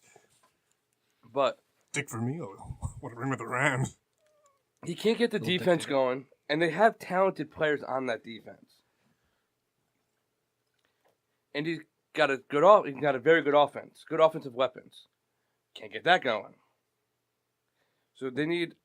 I don't know if it's a younger coach. I think it's more of an experienced coach. I can't really name like a specific coach. Why wouldn't you shoot for the fences like Nagy or McVay? I just think their problems is more than that. I think they need a coach who's been in the league, like a Mike McCarthy if he's available. McCarthy should go to the Browns, and there's no question about that in my eyes. Him and Condoleezza Rice. Done deal. Done deal. Bring her in. I saw that on like a report. Like that's really what that means. I would go to every Browns game and buy as many Browns jerseys as I could. Tampa's an odd thing because I think they're almost ready to move on from Winston. Fitzpatrick, I mean, isn't an option for the future. So if you bring in like a young guy with nothing to work with, you're kind of setting him up to fail. McVay worked in L.A. because he walked into a Goff and Gurley and a good defense. He made Goff though. But I don't think he made Goff. He did, because Goff was fucking terrible. Under who? Fisher. Exactly. Doesn't matter. Jeff Fisher is horrible. He wasn't good when he first came in. But But because he McVay was didn't horrible. come into a great situation. He drafted 4 new linemen. He had good pieces to brought build around. Every single receiver was brand new. There was not a single receiver that came Then he back. traded from all the Fisher. draft picks. That's not true. Pharaoh Cooper came over. That But should tell you. even still, I mean, if you ask any coach, hey, if you can take over a team with a young quarterback that's poised to be very good and an elite running back, you can build around that. I mean, we've seen teams try and rebuild for decades, and they search for those pieces. Tampa, to me, doesn't have that. You don't have the quarterback. Winston, I think, is going to start bouncing around. I don't think he's going to I pan don't out. even think he signed anywhere. Someone will sign him. I I mean, mean, he'll be a backup at least. because Or there's still compete going to for a be starting job. yeah, like there's going to be teams that'll bring him in to compete, but I think he's going to be that bounce around guy. And they don't have a run game. I mean, Peyton Barber's been decent. They'll find somebody in the draft this year. They have to. I think it's Green Bay. So can I we think take that a? love loss is over. Yeah, I think so. he's I think gone. the fans aren't happy with it. There's been just too much crap between him and Rodgers, publicized and whatnot. And, the Packers are poised to miss the playoffs again. I mean, granted, I understand Rodgers was hurt last year, but at the end of the day, the great head coaches, it doesn't make a difference. I mean, how many wins did they have without Brady? 11. Oh, it's a great system. There's But Belichick made it work. yes. There's talk The about great head coaches always can figure it out. There's talk about the tight ends coach from New Orleans coming over to possibly be a fit for the Green Bay head coaching job. Also, game update. Todd Gurley has not been in this entire drive. Yeah, what is happening? They didn't But- trade him. That's what happened. Honestly, Green Bay, I think, needs a coach that's really going to light the fire underneath them. I think they need a Let me know if they defensive-minded, score. straight up defensive-minded coach. I don't think it's going to happen. I know it's not going to happen. But the perfect coach for the Packers would be Bill Cowher. I'm just saying. He's a guy that doesn't give a I didn't sh- expect that. He doesn't give a shit of what you have to say, especially if you're Aaron Rodgers. He expects greatness out of your team, and he's going to expect greatness out of the defense with a young defense, for one. And he's going to be like, you know what? Man up and get the fucking job done. That's how it was in Pittsburgh. I think that's exactly how he would do it in Green Bay. It's an interesting take. I think he's got a cushy CBS job. Well, I said it. I said it's not going to happen, but I'm just saying that's like a kind of coach that they need. Who? The Packers? Yeah. Sorry, I zoned out for a second. See, it's tough too because we see these coaches try and come back, and like Cowher left what? How long? Almost 10 years ago. It's been 2006, last season. I mean, the game is very different. You know, I know it's really early still, but we're seeing it with Gruden now. I mean, You know who I think would be a perfect coach for the Packers? Bruce Arians. Yes, please. I think he'd be. I would hate to see it because I like Bruce, but But that's going to be a championship window of 3 to 4 years. I think he'd be a good fit there because I think that he would really focus on the defense, but he still has his take in offense, and he understands that Rodgers is going to run the offense. He let Carson Palmer run the offense, and they were doing really well with him there, and but he's a hard-nosed, hard-fought guy, and if Rodgers challenges him too far, he's going to knock him down a peg and say, "Hey, this is my team, not yours. You work for me." Do you think Rodgers would take that? He doesn't have a choice. Sure, he does. Do you- He's Aaron Rodgers. do you No, he think? doesn't have a choice? Do you guys think that Rodgers regrets signing the extension? Yes. No, I don't think so. But Did, to go did back he to what sign Chris it? said, though, Did he sign it before Jordy Nelson left? Yes. I don't think he regrets it, though. I think he wants to win another championship with Green Bay. I think it's like the Peyton Manning thing. Like, I think Peyton Manning would have wanted to stay with the Colts. It's just with the injury and everything, and then the Colts had the luxury of having a bad season. Could very well be that next era of Yeah. Drew Brees, Peyton Manning type Tom Brady type quarterback. It's just when you draft a guy like that, it's hard to bench him for a year. I mean, Yeah, it's just hard to. It's the way it works. Especially in today's NFL now. In today's NFL, everybody that comes out in the draft is supposed to. Everyone who gets picked in the first round is expected to start week 1. They are groomed and supposed to. And I understand that some teams don't do it that way, and rightfully so. Some of these young quarterbacks and whatnot. But as of right now, when you're drafted in the first round, from the social media fan standpoint, you should be expected to be ready to go NFL game week 1. Which I don't think is fair for a lot of the players. I don't think it's fair for any of the players. I don't give a shit if you're the number 1 pick overall. The number 1 pick overall means that you are, at least by this one team, viewed as the most talented player coming out of the draft. That doesn't mean that you're the best player in the history of the fucking sport. Yeah. It just means that you're the most talented player, and there you go. That doesn't mean that you're not. It's a big step. That's why there's so much drop off from so many players from college to the NFL or any sport for that matter. And sometimes it just takes time. I mean, we've seen plenty of guys go huge after a year or two of not. What's his name? Devontae Adams. Yeah, slow start. All right, well, do you want to move on from this? What else you got? This may be more Paul targeted, but is the Buffalo Sabres start a surprise to you? Well, Kyle can chime in on this Well, too. yeah, I just kind of meant as our more hockey insider at this stage in the game. Yeah, I mean they're doing really well. They are 12-6, I believe, as of last night. night. Yeah, I just saw the stat. And I chose it because I looked at their records from the past couple of years, and they have not been pretty. No, Buffalo's been a very struggling team. Buffalo is currently sitting 3rd in the East at 12-6-2 with 26 points, and that ties them for 3rd in the NHL. So, yeah, I mean, it is. It's a very surprising start. They've been putting together a lot of impressive pieces together, and working very well as a unit. And to be honest with you,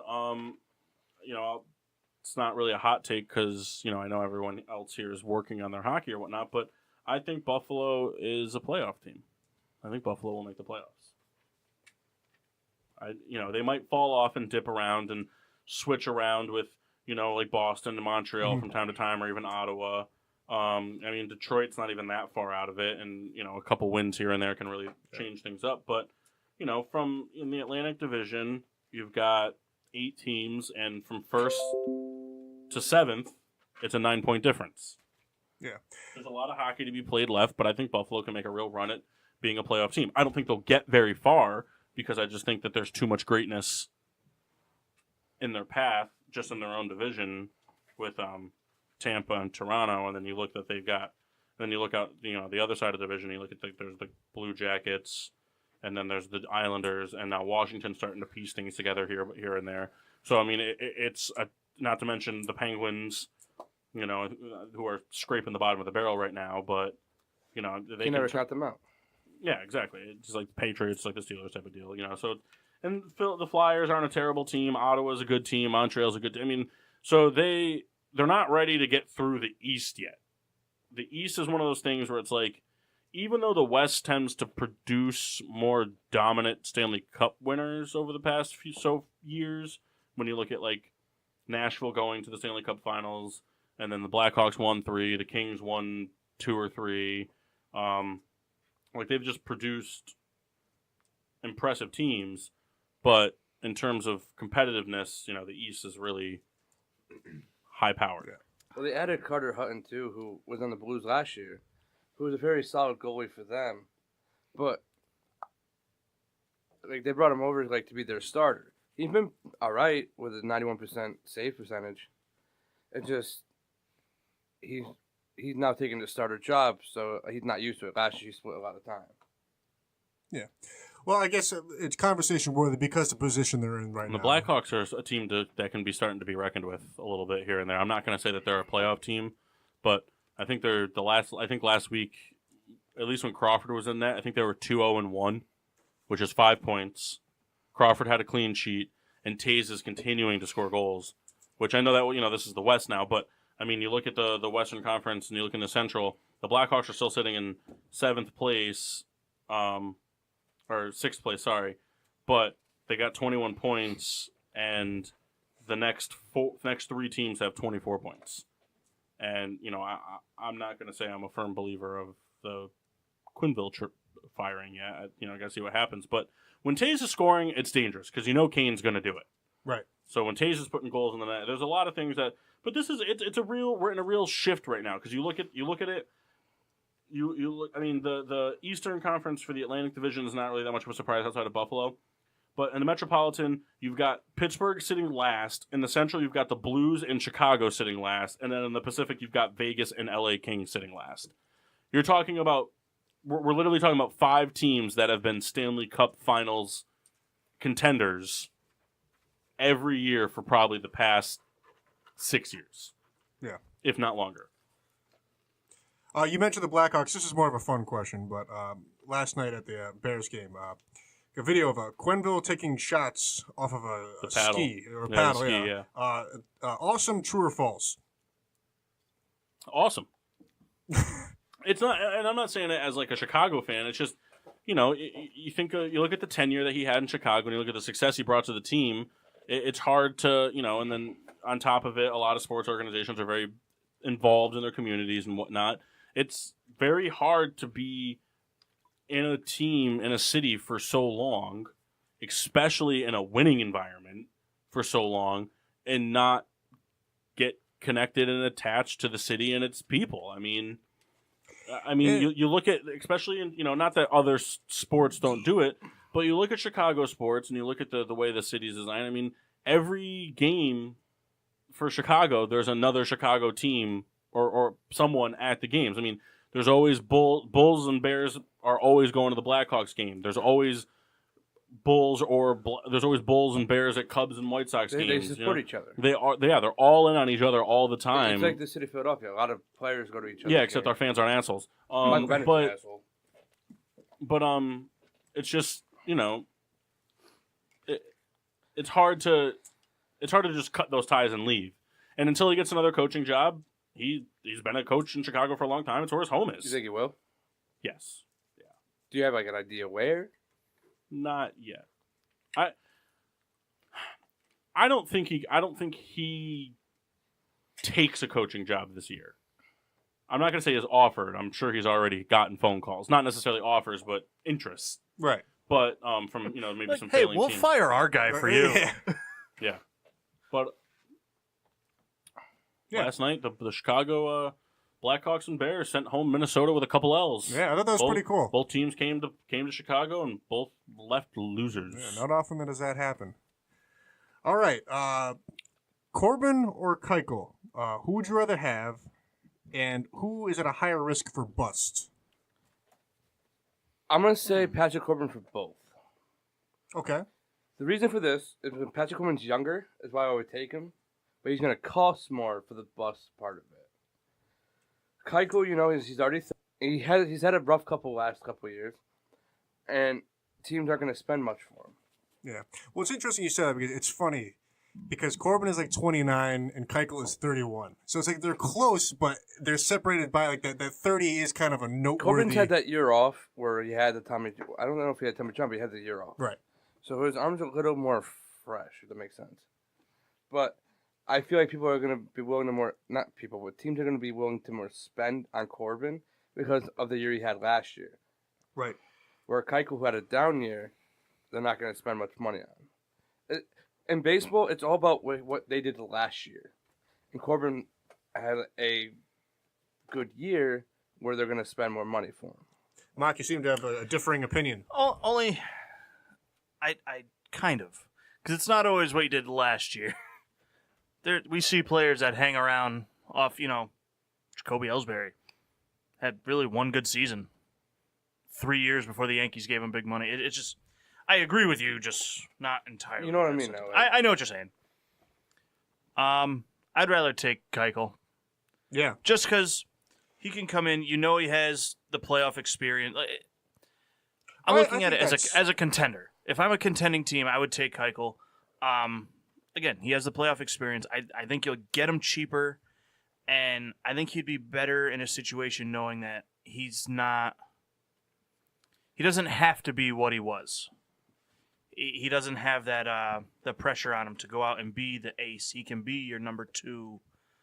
I mean, he could still be your number one, but he's not what he was, like Kyle said 3 years ago. But that would be my pick. All right.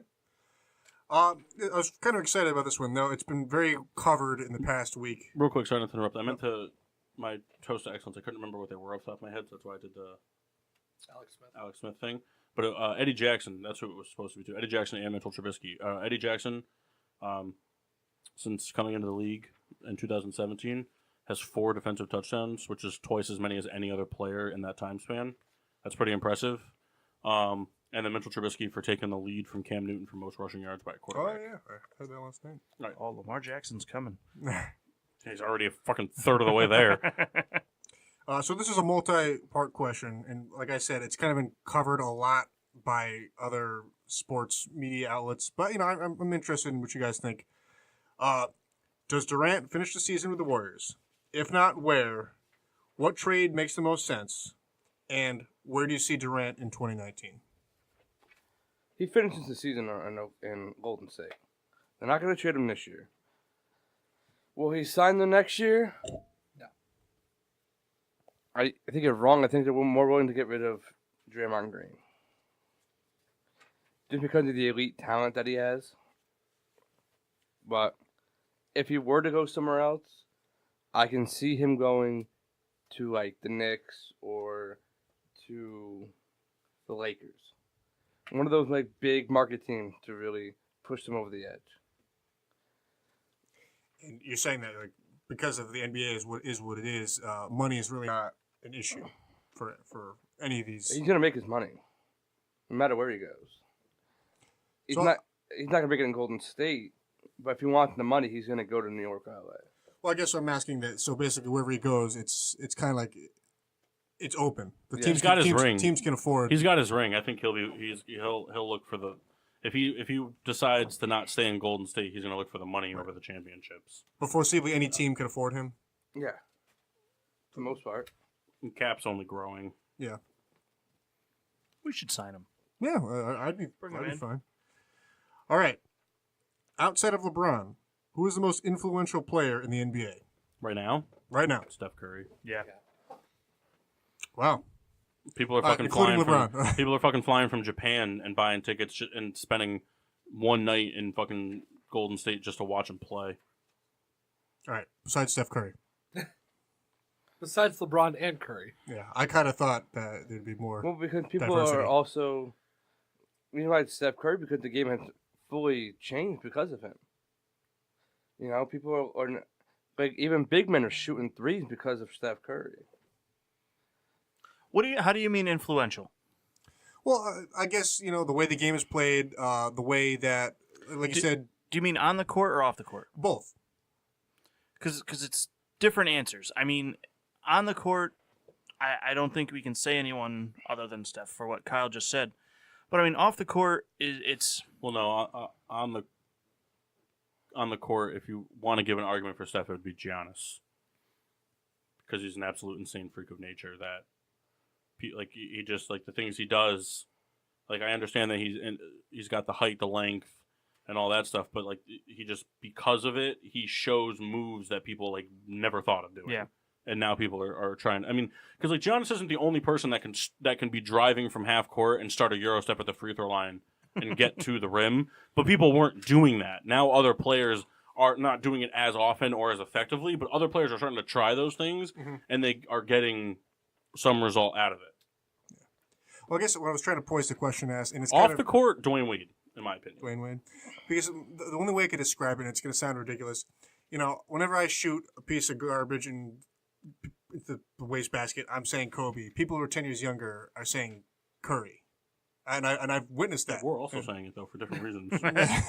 I see what you're saying.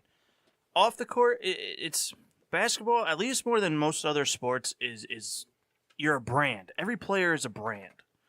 I mean, I know other sports are like that, but Steph has a brand, LeBron has a brand, Kyrie has. They all have their own thing within the NBA. So it's really, who do you like? I mean, the people out, in New England are gonna like Kyrie more than James Harden, and to me, it's just more of a territorial type thing. All right.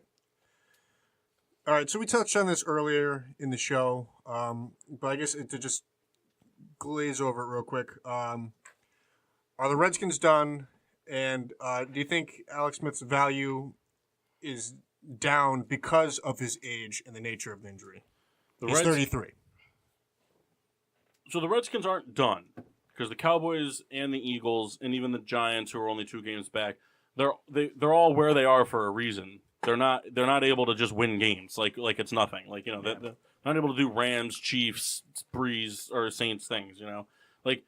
So they're all there for a reason. So all of these teams, even though Alex Smith is out, have still lost games for reasons. And the Chiefs have still won games for reasons more than just Alex Smith. I mean, I think they have a good front seven. I think their secondary isn't terrible. They've got, a very high IQ runner that still has some stuff left in the tank. The problem is, and what the Redskins are really going to face now is that when you have such an accurate and careful and good decision-making high IQ quarterback like Alex Smith, you can afford to not have talent at the receiver position as much. But now that you're inserting a backup into that role, even though they did sign Mark Sanchez, you need talent at the wide receiver position, Which they don't have. and they don't have it. So it's going to be a very ground and pound, defensive, even more ugly game type of thing that the Redskins are going to try to do. And they're going to really work the home field advantage the best they can. But I don't think he loses value because he was never really a mobile quarterback. He's always been a mobile, behind-the-sticks kind of guy. He could be mobile. Right, he's mobile behind the sticks. Yeah. He's good at sliding. He's good at moving with keeping his feet active to get out of bad situations. But he's not a runner, so it's not like when his leg is healed, it's going to affect his ability to move the chains with his legs. that wasn't really him. It hasn't been him since San Fran. So I don't think it really decreases his value. I just think that given his age and whatnot, I think that the Redskins might decide to look this year in the draft at his replacement. They could definitely be looking to draft. Because the winner of that division is still going to have a good draft pick. Yeah. Well, no. If you win, they make the play. They'll be in the mid-20s. Isn't it? That's the whole thing. The whole thing's not off record. It's off record, isn't it? But if you make the playoffs, you go to the bottom. No, it doesn't. It has nothing to do with the playoffs. It has all to do with your record. I thought the last two teams. I thought the two teams that make it to the Super Bowl are the only teams that were guaranteed the last two spots. Well, it kind of works its way back by how you see it. But I guess what you're saying is if a team were to win the division at 9-7 or whatever, it wouldn't necessarily mean even if the Redskins make the playoffs, there's a pretty good chance they're going to have the 20th pick. 12 teams make the playoffs. They'll probably have the worst record out of all of them, and they're going to face a first-round exit.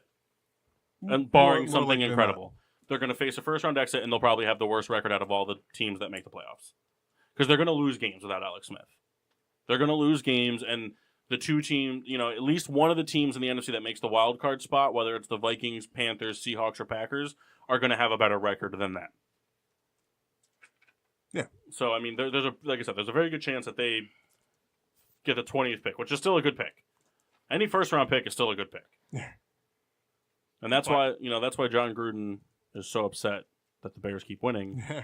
because that first pick is going from what everyone thought might be like a 11th pick, maybe like a low 20s. Yeah. All right, here we go. What's more likely, Ovechkin scored or Craig Anderson winning the Vezina? More of a Paul question, I'm sorry. Sorry, can you say it again? Sure. What's more likely, Ovechkin's entire season or Craig Anderson winning the Vezina? It's more likely Which is more likely to happen? Craig Anderson winning the Vezina Trophy. That Ovechkin's staying fourth. So you're saying Ovechkin's more likely to jump up and being a In higher scoring leader? wait, in scoring or goals? I guess goals. Goals scored is what I had written. If it's goals, then Vezina Trophy. If it's the scoring one, I'll leave it to Ovechkin to stay fourth. Just because I mean, Ovechkin can do everything, but Ovechkin's a goal scorer more than an assist disher. I mean, Yeah, that's and, what I've... And there's a few players right now that are just lighting it up. Especially the two kids from Colorado. Ovechkin, much like Crosby, much like Kane, they stay consistent all year round. These guys might be putting up 2 points a game, but they're probably not going to do that for 82 games. Ovechkin's going to score a goal every other game. Ovechkin's going to get to 40 goals again. That's what he does. Before you ask the next one, to Sure. bounce back to the NFL draft thing, all the teams that miss the playoffs get placed in order from lowest to highest winning percentage. Then teams eliminated in the first round of the playoffs, lowest winning percentage. To the So highest. worst case scenario is if they make the playoffs, they have the 20th pick. They'd probably. be somewhere in the 20s, yeah. They'd probably be 20. 21 the worst. But still. Yeah. And the thing is they've got, realistically, they wanted to, they could trade away to get the quarterback they want, which I don't think they would do because I don't really think it's that heavy. There's no draft. I don't think they're going to be super desperate to move on from Smith either. I mean, they brought him in. They gave him a lot of money. He got hurt, but Honestly, What if he retires? I wouldn't be surprised if Winston ended up there, and they made him and Smith compete for a backup job. Here's the deal: you either have you have a young mobile quarterback in a new system, and you might be able to figure out what you got with him, or you have Winston win the starting job and a really good mentor behind him. Because if there's anything that Jameis Winston needs, it's accuracy help. Yeah. And Hey, if there's listen. anybody that can give it to him, it's Alex. throw it to our guys. Yeah. You see those guys in the white jerseys? Yeah. Our guys wear maroon. Oh, shit, that's us? I thought this was scrimmage. Fuck, I've been doing this wrong the whole time. Gives it the J.R. Smith face. Like, The Henny face? I really tried to throw those balls to them. Can I tell during the Giants-Bucks game, I don't know who the announcing crew was for that game, but one of the guys said that. They're like, someone should really tell these Bucks quarterbacks, throw it to the guys in the white jerseys. all right. So, not an exact replica. And I don't mean we're looking for something that's going to be just like it was. Are we poised for the Red Sox-Yankee rivalry of old the next couple seasons? No. I think so. No. I don't think it's going to be as physical. Oh no, it won't be fit. I mean, I think it's different now. but- I think we're gonna see great baseball from the two teams, but I don't think that like that mid 2000s, early to mid 2000s rivalry will Right. will ever happen again. That's, No, that's I what I agree. was saying. That's what I meant, not by exact replica. But so let's switch gears a little bit. How long do you think a rivalry that we're foreseeing, how long will that last? 2 years. At a minimum, 2. If the Red Sox spend the money, 5 to 6. But I don't think the Red Sox are going to spend the money to keep the core players that they have now. At least not all of them. I don't think they can. Listen, Yankees, Red Sox, and we can now say the Dodgers. The luxury tax means nothing. If they're spending money, they're spending money. Right, get that. But I'm just They saying. can. I understand why they won't, but they can. The same thing, like, we're going to see the Yankees spend a ton of money this offseason. It's going to happen. The luxury tax doesn't matter to these teams because Yeah, but they're going to have to make They sacrifices. sneeze and no matter they what. blow out that money. rationally, yes, you're right. But these are the two teams, at least the top two. Would you pay the luxury That- tax for a shot at the championship series? Yes. Done. But, I mean, it would be more than one. You could talk the next 3, 4. Because you got to think about it this way: they paid JD, okay? Yeah. So now, after this year, you have to make a decision Oh, for Bogart, Betts, and Sale. Kyle, listen, you're absolutely right. I'm not arguing with you. What I'm telling you to the Yankees, Red Sox, and we've seen it with the that the money doesn't matter. They will overspend and go over the luxury tax and pay the fine to win championships. I get that, but in my opinion, I don't think they have enough money to make all three of them happy. So one of them, or maybe even two of them, will walk. That'd be awesome. That'd be awesome. But even like Nathan Eovaldi, who was a hero in the World Series, can walk. I think all the Yankees and Red Sox should go to the Nationals and the Braves. Gross. That sucks. Or actually, if they all just go to the Braves, that'd be fine. The 96 think, Braves. I, all thi- over I again. think we send Stanton, Judge, Betts, Bogarts, and Sale to the Braves. Tell you though, shout out Mookie Betts. First player ever to win MVP, Gold Glove, and Silver Slugger in the same season. And That's- probably be the one that they sign last. Yeah, probably. Bogarts will go first, then Sale, then Betts. I have one. Okay, I have one more question. But All right, well, you do yours. okay, what's the most surprising thing Dick. from the NFL this past weekend that you've seen? That the Steelers came back against the Jaguars. They looked so bad. Yeah, but I would say it's most surprising because you guys have done that before. You do it every season. Every season you do it, Kyle. Don't try to I play get it down. that, but like being down 60-0 to a team that completely dominated you the entire game. Yeah, but they're And three, the but last they're two 3 and 7 seasons, for a really. reason. But they're 3 and 7 for a reason. That's the thing. If they were 6 and 3, and then you did that, I would be much more surprised than if they were 3 and 6 when you did it. I'm not going to argue with you that it was definitely a shock, but it wasn't like it was a shock for a game. It wasn't a shock like I can't believe the Steelers put up 18 points in 3 minutes against a team that's not even close to as good as they've been for the past 2 This is years. a team the Steelers should have beaten. And we see this with the Steelers all the time. They play down. Yeah, they should have lost the game, and it's surprising that they won. But it's like I said, it just doesn't have the same wow factor because it's a team that should have won and the team that we know can put up those points in that time frame against a team that's playing very, very below expectations and a defense that has not been good this year, or as good this year, I should say. They're still statistically number one. My surprise of this past week was T.Y. Hilton. And it's only because the last few weeks, it seems like Luck has only looked at tight ends. I mean, we saw Eric Ebron go on a tear where he was scoring 2 touchdowns a game for like 3-4 weeks. It was unbelievable. But, we saw Luck go back to his primary target in Hilton. Hopefully they keep that going because, a couple years ago, that was the duo to beat. Mine's a tie between the Cowboys beating the Falcons. Yeah, fuck you, Atlanta. Atlanta's got a lot of firepower. Not that Dallas's defense is a slouch, but it's not terrible, but it's not the best. It's higher end, middle of the pack, I would say. But they they came to play, and they played well, and offensively they did the right things and took care of the ball for the most part. And the other one would probably just be that, nobody in the AFC East lost this week.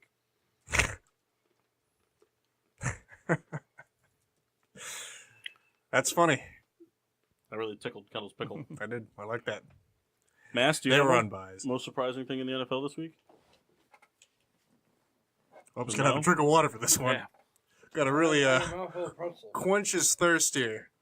These pretzels are making me thirsty. So do you have one? If I had to, No, in the mic. It's there for a reason, guy. if I had to pick a thing that was most surprising, I don't know what it would be. Give me a second. We don't have a second. We're going to break. All right, go to break. All right, he'll I'll just tell you say when we get back. he'll just say the Bears beating the Vikings. That. Is most surprising. Yeah, so when we come back, we're going to have Riddler's rankings. Hopefully one of these guys has a topic ready. We're also going to do, I don't know what we're doing next hour. Souls, do you know? No, I thought this was going to take a lot longer. Well, let's do more hot takes. We got more. Yeah. I like the hot takes. going. It creates discussion. So we'll do some more hot takes, and if anybody thinks of anything on the break they want to talk about, we'll talk about it. And, yeah, we'll be back. And now, back to getting sports with Drunk on the PPRN Radio Network. Welcome back to Getting Sports with Drunk. I'm your hostess, Cupcake the Riddler, and I'm joined by people on the good. PPRN Radio Network. No good people. I'm no good. Mock's no good. Souls is all right, though. You know, that was uncalled for. I threw myself on the list as no That good. stupid Mike Wallace jersey. It's not stupid. It was great when he was there. No, it's pretty stupid now.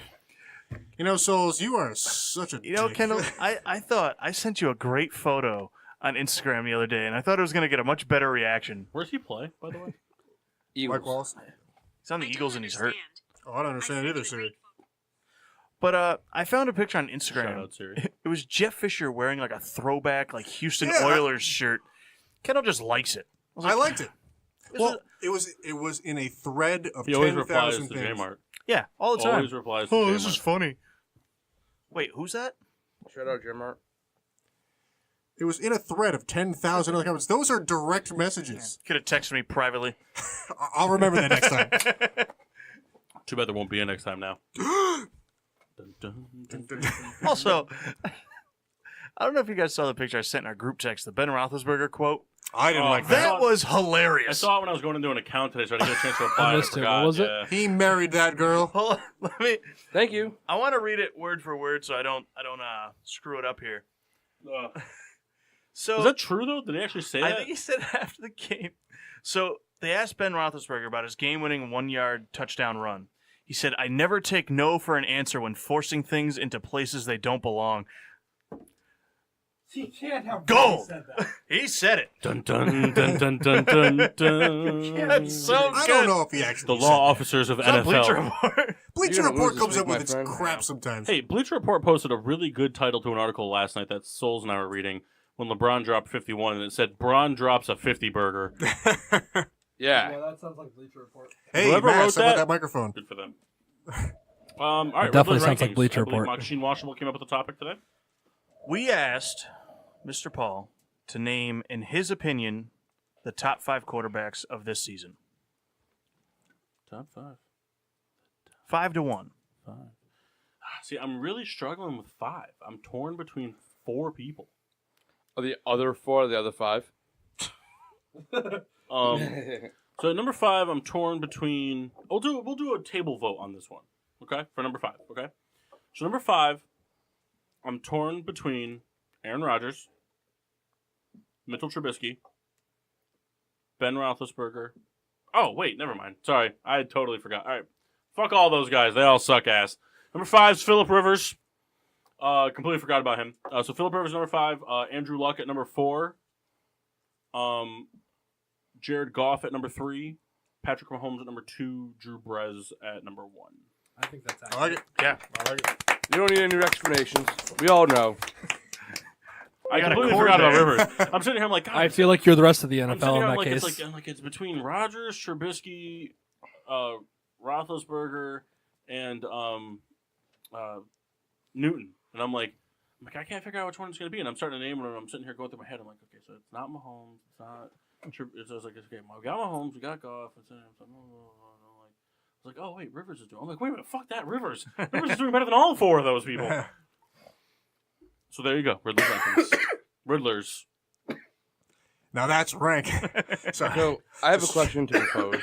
Massey, right over there. I have a hot take first. No. Right now, Patrick Mahomes is far better, but in terms of a career, Baker Mayfield would be the better quarterback. Yes. Wrong.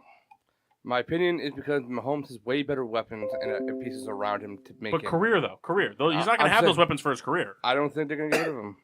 They're going to have to. I don't think the Browns are going to draft well around him. I So don't you think the Chiefs are just going to be like, fuck a defense, They've we're just going to already do been Hill drafting hunting well around Mahomes? him. I don't think It's working. I honestly don't think Mayfield stays a Brown forever.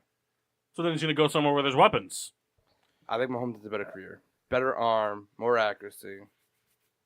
All right. Fair. Sure. That's fair. It's a hot take for a reason. What's your question, Kyle? Well, anybody else? Well, I mean, if Mayfield's going to be if better. Mayfield stays on the Browns, then no, because the Browns are a doomed franchise like the Lions. So, but if Mayfield goes elsewhere, I think absolutely. I think the Browns can draft, and will draft pieces. They have, what's his name? I can always never remember his fucking name of the Beach? Browns. John Dorsey? Dorsey is an amazing drafter. He's already, I mean, you look at, everyone booed his draft picks this year. Doing Ward and Chubb, everyone was like, what the fuck's wrong with you? And now they're like, yeah, we suck as fans. You're the best. Praise Jeebus.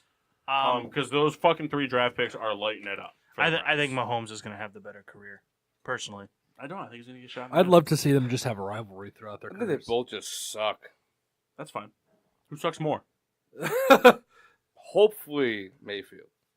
Who sucks more if Mayfield goes to the Cardinals and Mahomes goes to the Ravens? Mahomes sucks more. Right. You homer. You wait till Manziel comes back and hits him with a chair and takes the All right. title. This is what the hell? an interesting. Oh, go ahead. I just have one more. This isn't a hot take. This is just like a shit, stupid question that would never happen in a million years, but I just would love to get yours and Kendall's take on it. What would you do if you woke up in the middle of the off season, right? Just some day in June or something like that, and you just see a report. In humongous blockbuster trades, Breeze to the Browns, Brady to the Ravens, and Rodgers to the Bengals. Be upset for about 2 years and then I'll be Would good. you be like, okay, we still got this? Or would you be like, fuck? Fuck. I give it a season, and then I might move to Canada for a while. Get that ball. Sorry. There's a live assume, microphone in front of you. could you assume identity as a Patriots fan at that point? Assume. Could you be a Patriots fan at that point? Like verbally? We all know you secretly are. Nah, I don't think I'll ever like the Patriots. Verbally. You liar. Like out loud. We know you like them. Kendall already will, like that. Kendall will No, buy. we know you like them because we know that you think that Belichick's a great head coach and you think that they run a great offense. Don't he is a interrupt me. great I'm not coach. done. And you think that Brady is a great quarterback. Arguably, I'm not going to say you're saying he's the greatest, but you can agree he's arguably the greatest quarterback of all time. I do think those things. And I think that you know good football when you see it, and you've seen it for 18 straight years. And I think that you, as a slave to the NFL, as you so often put it, have to admire the Patriots. They are And that's the first step towards fandom. Belichick is the greatest coach in history. Tom Brady is the greatest quarterback in history. I disagree with both those statements. However, I acknowledge Belichick's the greatest coach in history. You know, I have a lot of good things to say about Don Shula. Okay, that's great. Why? Well, as a coach for, He won one Super Bowl. 30 plus years, but he was But a he won one Super Bowl and he had one but undefeated season. he was a coach in the pre-modern NFL era, like before it was structured in. And it was great then, and it's a shame that a lot of those stats, because of the way NFL So is, do the you football think is that now. Michael Jordan's better than LeBron? But it's Ooh. different. Do you think Michael Jordan's better than LeBron? I do, but it's need to different know. because Do you think Michael Jordan's He better just than said LeBron? yes. I do think Michael Okay, Jordan's well, better, then but at least he's consistent. but the thing I'm is, just saying, at least you're consistent. the leagues are different in structure. Um, There was a period of time where the AFL and NFL were separated. It's different. It's the NBA has been the NBA with the exception of. Well, I mean, there was the ABA for a long time. So There like, was? No. and Julius Erving owned the ABA. Yeah, so, all right. Who did? You can take some private Julius stock. Erving. You can move on, sir. All right. No, you no, said the no. NBA's Score- been the NBA. It was the ABA. The score NBA. update. No. You've Score never update. seen Semi-Pro, apparently. I have Score seen update. semi-pro. Well, then you should That's know a that fictional movie. Score update. Aaron Donald strip sack for a touchdown. 22-17. I'm happy. Sick. But here's a better question I want everyone to answer. Oh, I have another question. No, I'm just kidding. Go ahead, Souls. You did So- the upper lip shrug. I was sad. He did this. As of right now, okay, the MVP in the NBA would be Joel Embiid. True or false? I would not say no to that. He's averaging like 30 points and like 10 plus rebounds. Not averaging, he's having like 22, 24 points. 10 plus rebounds. Name a player right now that's doing better than him. Kyle, listen, I'm Rolodexing through my vast knowledge of NBA players. So just give me a second. Well, the Sixers are now on a 3-game winning streak. Okay. It's not all to do with Jimmy Butler. It's not. Joel Embiid has been playing this well since the beginning of the year. He's honestly taking the game and making it. He's taking this city and his team and this team and making it his own. He's doing more than Steph Curry. He's doing more than LeBron James. He is the reason why the Sixers are playing pretty good basketball right now. Giannis. Yes, but Giannis. You told me to give you an argument. Giannis is averaging 26 points a game, 13 just over 6 assists, and almost 2 blocks. they're Embiid's not averaging those numbers. They're starting to lose. Okay. So they're starting to lose, but they still have a good record, and he's playing better than Embiid. I disagree. Why? He's got better stats. Embiid's a better defensive player. Okay. So he's got, what, more steals? More blocks. Okay. He's not averaging more assists. He's not averaging more But rebounds. he's the center. And Giannis brings up the ball. Giannis is basically their point guard. Okay, but So Giannis... he's expected to have more assists. Okay, so but then Giannis is a 3 who's averaging 13 boards a game, and a 3 who's averaging 2 blocks a game. And Giannis can't do all the shit that Embiid does.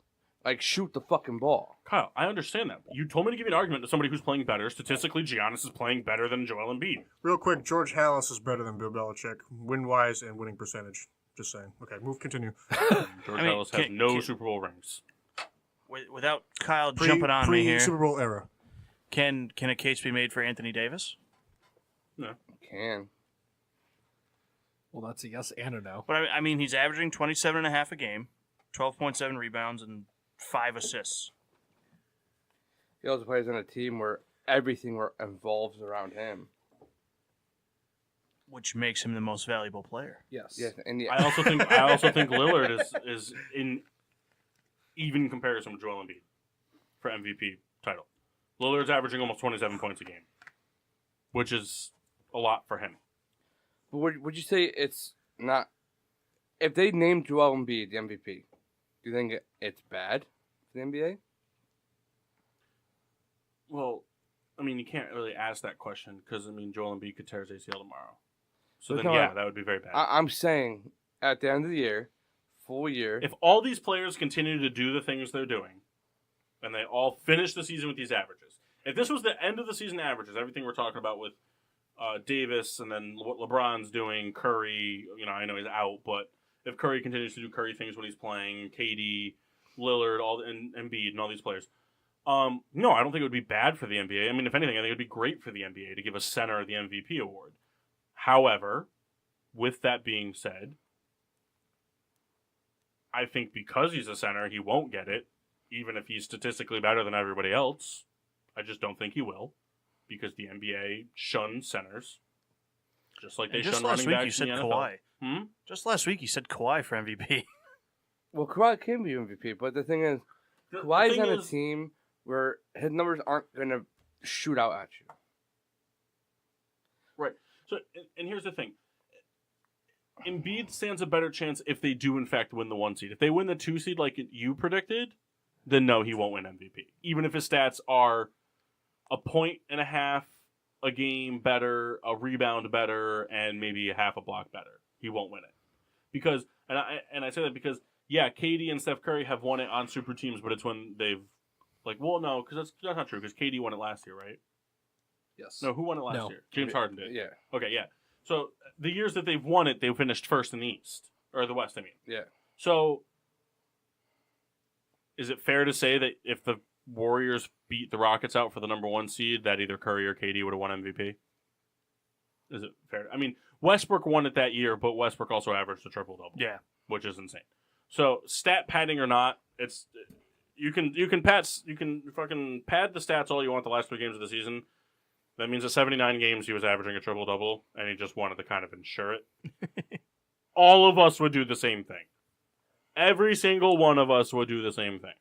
If you went into your final game of your NFL career knowing it was the last game of your career and you needed 5 touchdowns to pass the all-time touchdown record, your ass would be throwing 55 times.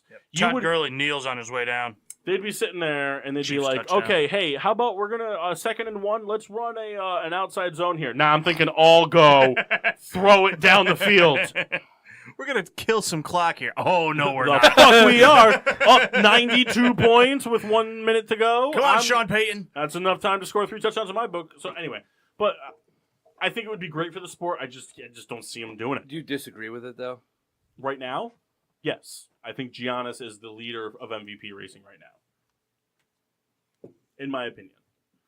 In my opinion, if I were to do my MVP rankings right now, top 5, it would go Giannis, Lillard, Embiid,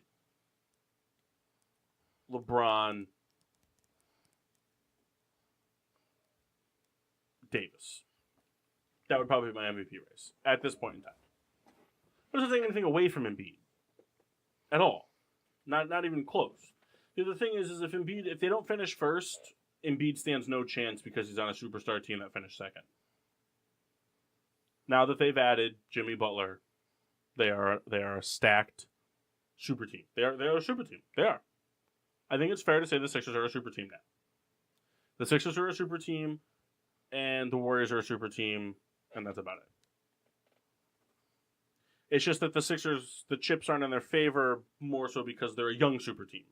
But if we were to sit down right now and rank the top 50 players in the NBA, I think it's fair to say that the Sixers would have 3. Is that fair to say? Yeah. I think the Sixers would have 3. If I did it versus you doing it, Ben Simmons would be in a different ranking. But I think Ben Simmons. But Ben top Simmons is still. 25. That's it. See, I don't think he'd crack my top 25. But he'd still crack my top 50. Even if it was 49. I'm not saying it would be, but even if it was 49, he would still be in my top 50. Just like he'd still be in my top 5 point guards. Top 10 point guards. I don't think he'd crack my top 5 point guards. I'd like to present an argument.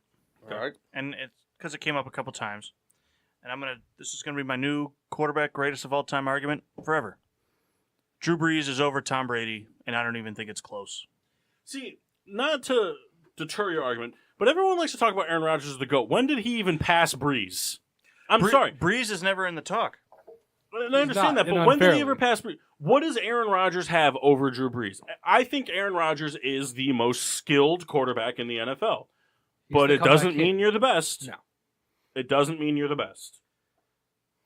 Well, Barry Sanders might have been the most skilled running back of all time. He will never be considered the best running back of all time. That's only Not because he by only played 10 years. But that doesn't matter. He only played 10 years because they didn't win. So If the Lions made the postseason 5 out of those 10 years, Barry Sanders would have played longer.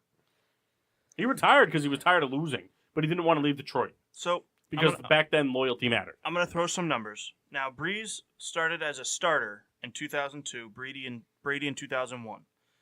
Now, Brees' career has 73,409 passing yards to 513 touchdowns. 67.3% completion percentage. That's across his career. Tom Brady, let's scroll over. Oh, lost the spot. 64% completion, so about the same. 68,907 yards to 505 touchdowns. That's with him having a full season as a starter ahead of Brees. He lost a year to ACL, though. He lost the year, but he also had Hall of Fame receivers, Pro Bowl receivers. He's had better defenses to keep them in games. Talking about Brady? Yes. Well, hold on. Because even if Jeff was here, I know he'll argue me on it because it was the reason the defense was what it goes. The Saints defense that won the Super Bowl was very good. The year they won the Super Bowl. But they were I very agree. good. And the Patriots' defense was only very good the first Super Bowls they won. Now, granted, I know it was 3, but I don't think. Granted, and I hate this because it's statistics, but statistics lie, and everyone knows that. We talked about it earlier with the Bengals. The Bengals statistically are a bottom 5 defense, but they're not a bottom 5 defense. They just have been shitty this year, but they're not a bottom 5 defense. Just like the Giants aren't a bottom 5 defense. I don't know if they are statistically or not, so. but they still have really good defensive players. Yes. It's just everyone's kind of in a shithole right now on the Giants. So for me, it's like the Patriots when they beat the Falcons and when they beat the Seahawks. They might have had statistically a top 5 defense those years, but they weren't the fifth, even the 5th best defense in the league. They weren't. And so I'm not trying to argue for Brady over Breeze. That's not the point. I'm just saying that like a lot of people, and I've heard it from people besides Jeff, that like, oh, the reason the defense was so good is because they just came up with just out of nowhere turnovers. But it's like the defense was really good. Defense was good. That defense was very good. It was. To your point, the first No 3 team Super Bowls, is making, and this is why like the Red Baron will always kind of see eye to eye with me when it comes to football. Is we have seen multiple times. Look at the 06 Bears. That team went to the Super Bowl because of its defense. Yeah. Seattle Seahawks. When have we ever seen a team go to the Super Bowl because of its offense? We haven't. Peyton Manning. Well, and the and one of the Broncos. things No, but the they defense still was had a still good defense. That defense was still phenomenal. Yeah. The offense just laid a goose egg against the Seahawks. It's not like the Seahawks put up 35 points on the defense. The offense just played like garbage. I mean, when have you ever seen a team make it to Buffalo? the Super Bowl just on their offense only? When have you ever seen a team finish top 5 in offense, bottom 10 in defense? In recent memory, at least. No. There's a reason why every dad in the armchair says defense wins championships because it's true. Well, maybe Listen, that, Link. maybe that Colts team, but that's maybe about it. But you know what's funny about What that about Colts Buffalo? team? I don't remember That Colts Buffalo. team was very good defensively. That Colts team turned their season around. They couldn't stop the run, and then they out of nowhere, they got it together. That Colts team was very good defensively. Bob Sanders, baby. The reason why I believe that they say Brady is better is because of the rings. But Hold- hold- hold. I get it, that's I the get it. thing. That's not just him. I get it. But until Breeze can win that second Super Bowl ring, Brady will go down as the greatest quarterback of all time. It's like the Eli thing. I know. I understand the ring argument, but until last season, Breeze didn't have a Pro Bowl receiver. It didn't matter. How does that not matter? It doesn't Because- matter for 2 reasons. One, the Pro Bowl's a joke. But even The still, Pro Bowl's a joke. All pro And- receiver then. And 2, okay, that's just a fun way to say Pro Bowl receiver. And 2, it's just and honestly, I'd have to go back and look at the stats because I don't know who every year. I just think every year that Marquise Colston put up an amazing year, there were just other receivers that put up amazing years. which is and fair. here's Breeze the thing, Colston put up 1,000 yards every single year he played with Breeze. Exactly. Easy. But it's just but the Pro Bowl is always it's around popularity vote. So like receivers like Julio Jones, Antonio Brown are always going to get those votes in, even if they have bad years. Antonio Brown can finish 800 receiving yards, and he's still going to get a Pro Bowl. He's still probably going to get a Pro Bowl bid. But then the rest of them go to people that are surprisingly doing it. Yeah. Like, I mean, look at someone like, I bet you Allen Robinson's going to have a lot of votes this year because the Bears are doing so well. He's not necessarily doing phenomenal as a receiver because Trubisky spreads the ball around. But I bet you Anthony Miller and Taylor Gabriel each get a respectable amount of votes considering what they have statistic-wise. Marquise Colston was consistently out of the discussion as the best receiver of the year. That's what it was. I agree That's with why you, he Riddler. didn't get the Pro Bowl bid. Honestly, that's really what it is. He was consistently the 4th best receiver every year. I agree. To defend what Mark is trying to say, I guess, it was very significant that have Randy Moss have an amazing year and Wes Welker to also have an amazing year. Yeah. During that But Brady's period the of time. reason why they had those amazing years. Well, He's part of the reason. No, because think about it. When Randy Moss left Minnesota, he was nothing. I don't think he On a listen. bad Oakland team. The Oakland But team was exactly. bad, but he wasn't He necessarily wasn't good a without dud. a quarterback. No receiver is good without a quarterback. He So in put- order for Randy Moss to rejuvenate his career, he needed a quarterback.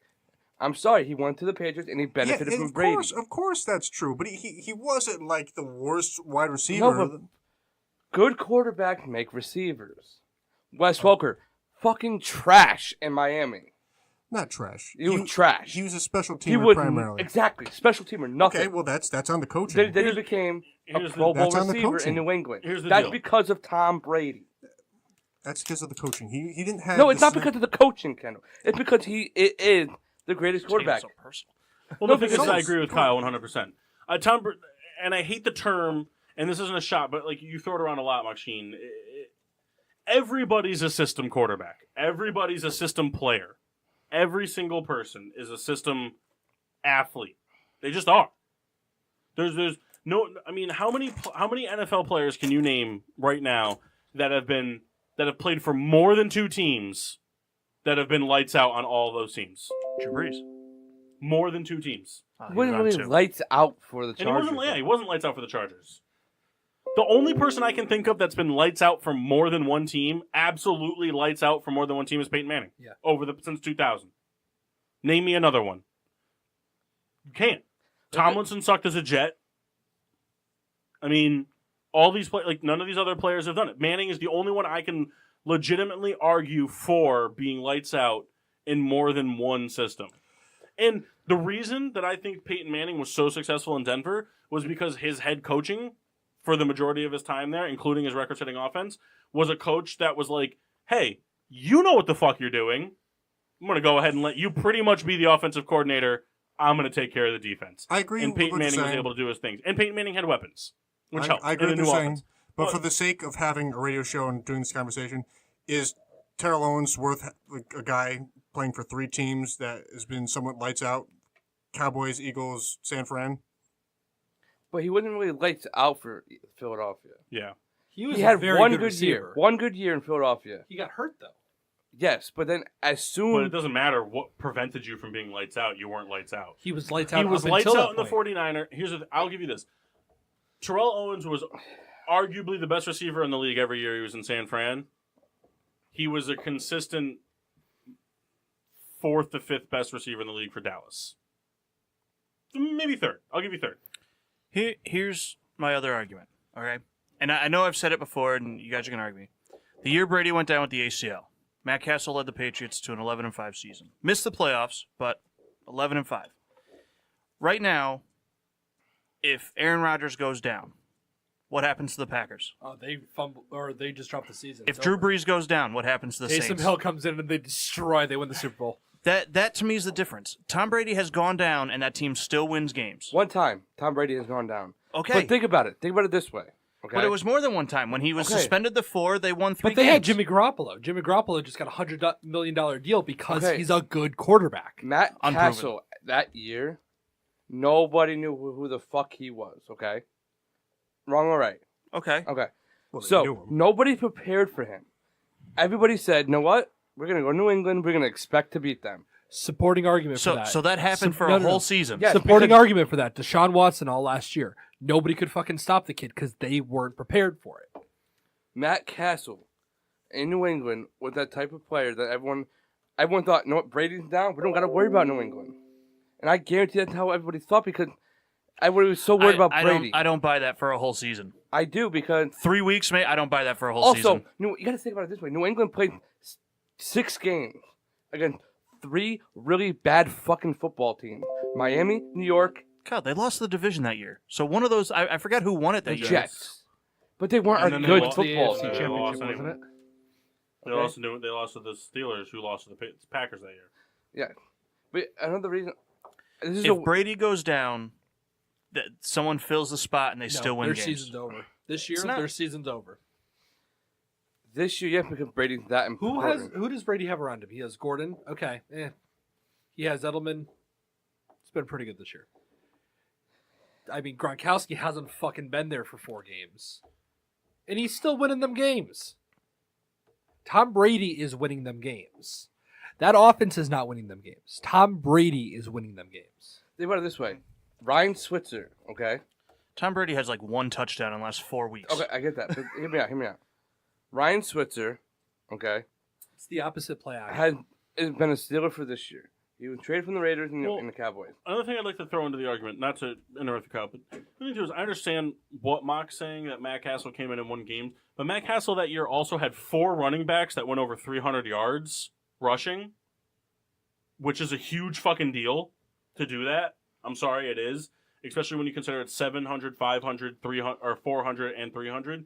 That's a lot of rushing yards from 4 guys. If you put 4 guys on the field, I guarantee you Detroit's not going to do that this year. And they're putting 4 fucking guys on the field.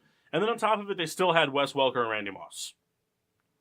And I don't care if Randy Moss sucked after he left Minnesota or not. Randy Moss was still Randy Moss, and Wes Welker was still Wes Welker.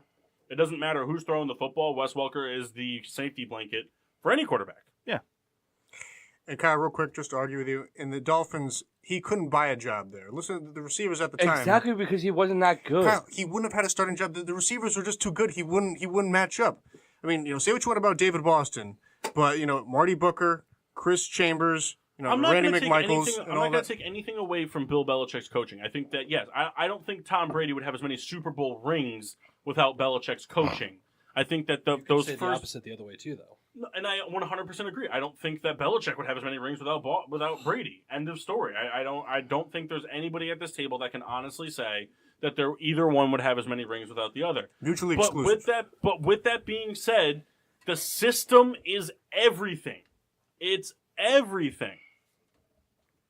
Eli Manning has not been the same Eli Manning since Tom Coughlin left. No, you're right. He's a system of Tom Coughlin's team. Agreed. Jim McMahon was a system of Mike Ditka's team. Jim McMahon is a legitimate quarterback talked about as the greatest Chicago Bears quarterback of all time because of a 1985 season. Soon to be toppled. What do you think But I'm about just this? saying, everybody's a system quarterback. Every single person. Roethlisberger is bred up from a great system, and a great system was handed to Tomlin. And then Tomlin held on to that system for years. And he drafted well off time. And they've always been a good. But I'm saying, it's always a system. They also pick up all pro. It's just the reason this debate always happens is because where have we ever seen? The only other argument you can ever see is in basketball with Jordan and Phil Jackson. Other than that, can you think of any when have you ever seen any other time in NFL the greatest head coach of all time and the greatest quarterback of all time being together? Never. I mean, you brought up George Halas. Sid Luckman's not the best quarterback of all time. Bill listen, Walsh the and Joe reason Montana? I ever make these arguments is just because of the significance of the difference of the way the sport was. What? Well, I just mean it's just a totally different, and the Bears were great. Now George Halas coached for 40 years. Okay. Whatever. I'm just saying it's significant. They won 6 championships at the time. It's 8. okay, But they never won a Super Bowl. But it's just different. It's just it's being the best at that time. There was no Super Bowl I'm gonna to win. say this. I'm just saying. I'm Yeah, going I to say this. understand that, but it's so. So then, if you want to go off that argument that it was different, then that means, if you want to break it down, that means that Otto Graham and Johnny Unitas are lights out 100% better than Breeze and Montana and Marino. I'm not saying the lights out better, but I'm saying They that- are though. But the thing, it's a in their eras. different game, and Johnny Unitas was doing then what Joe Montana was doing in the 90s. because that they In played a different game era. that was 100% defensive and running. Because the game was different. It's worth to have them in sort of a conversation with guys who have played now. I guess is what I I'm trying to understand say. that, but I'm saying in a league, even if you want, even Dan Marino, in a league that was so defensive and run heavy, Dan Marino was putting up numbers that still to this day compete with people like Brady, Manning, and Breeze. So Dan Marino's Marino, got to be though. the best of all time, He's another one that should be in the conversation. and he is. Dan Marino is in the discussion. He just never had a defense to really back him up for him His to win name a never Super comes Bowl. up because he doesn't have the ring. No, I think his name comes up every time any article I've ever read. He's always been top 5. Every article I've ever read, it's always been the same for top 5. It's always been Brady, Manning, Marino, Montana, and then it cycles between Otto Graham, Unitas, Rodgers, and Breeze. And Rodgers doesn't deserve it. No. Marino will never get it because of the ring. I agree. Rodgers has the same success resume as Breeze with none of the statistical achievements. And I understand that Breeze has played longer, but Rodgers isn't going to break those. He's just not. But Dan Marino also never had the defense, never had the team around him. Marino honestly only relied on his arm. Honestly, the biggest game Marino ever had since he didn't win a Super Bowl was probably beating the undefeated Bears in '85. So Marino got hurt too. Brady has 5 rings, right?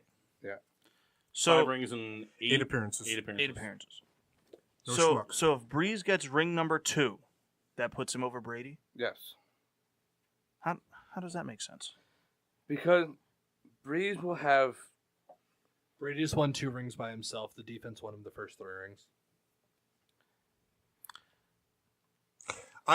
The first 3 Super Bowls, I give a lot to what Paul was saying about the defense. The ranking of defenses. Yeah. They were top. They Would were Breeze top. be in the discussion if Sean Payton wasn't his head coach? I don't think so. I think it's definitely the mutually exclusive thing, like a Belichick. If Drew Brees- This has got to have some weight to this argument. If I'm saying it, the only quarterback we brought up that's in this discussion at all that doesn't have that head coach is Aaron Rodgers. Mike McCarthy's not even ever going to be close to considered the greatest coach of all time or the greatest coach even in his era of coaching. He'll never be any season, even the season they won the Super Bowl, he wasn't the greatest coach. Not even close. So, but what I'm saying, so it's like it comes with it. You know, you come with your wins and losses on it. It's none of these guys would be what they are without each other, ever.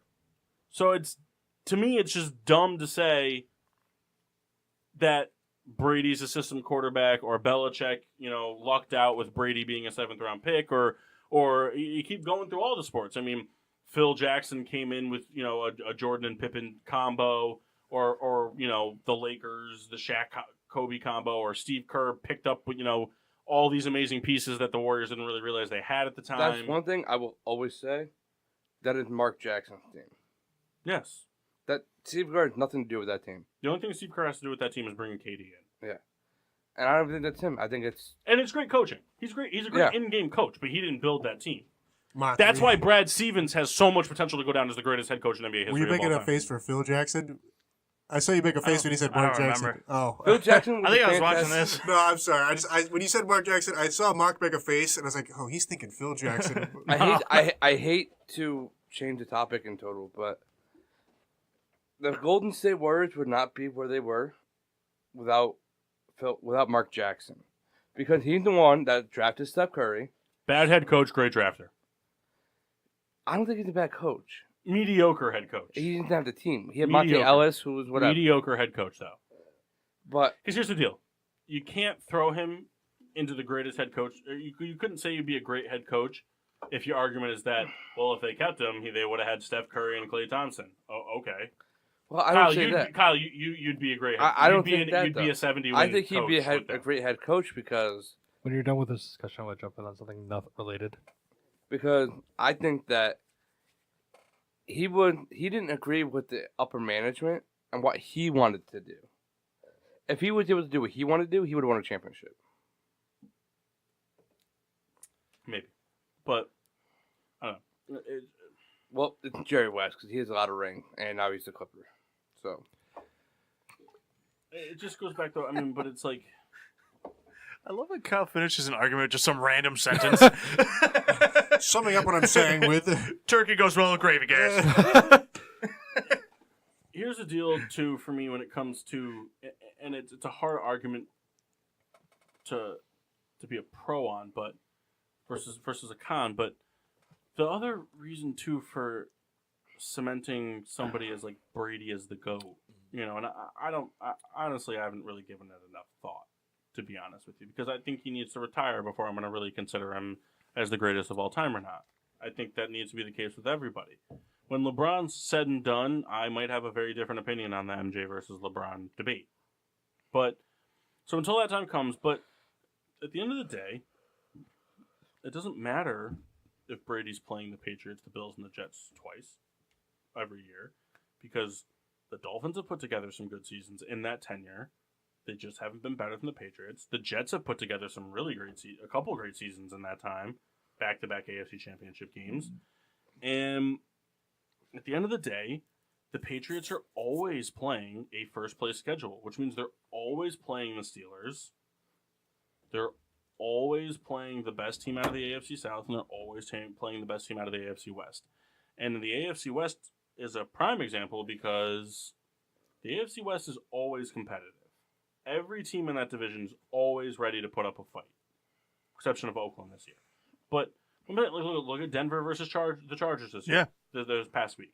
Denver's still putting up a fight every single game. Hey, that Case Keenum. But I love Case. they got to play a first-place schedule every year, and it's not a fluke that they keep clinching home field advantage. And this year is a different case, and probably will be. I don't see them being able to clinch a home field advantage throughout the playoffs. They might be able to squeak their way into it too. They might be able to, but they're still going to have to go more than likely on the road to play a game this postseason, which will change it. When you consider the fact that they play 16 games every year, and more times than not, they have to play 19 games.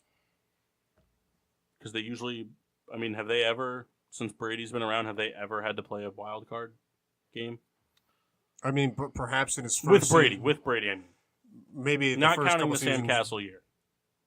Not Sam Castle, Matt Castle. I was going to say, wait, who? Sam Castle was a point guard that was very ugly for the Timberwolves and a bunch of other teams. That- That's a something good you built question. on a I'm beach. going to look that up. Post 2004, no.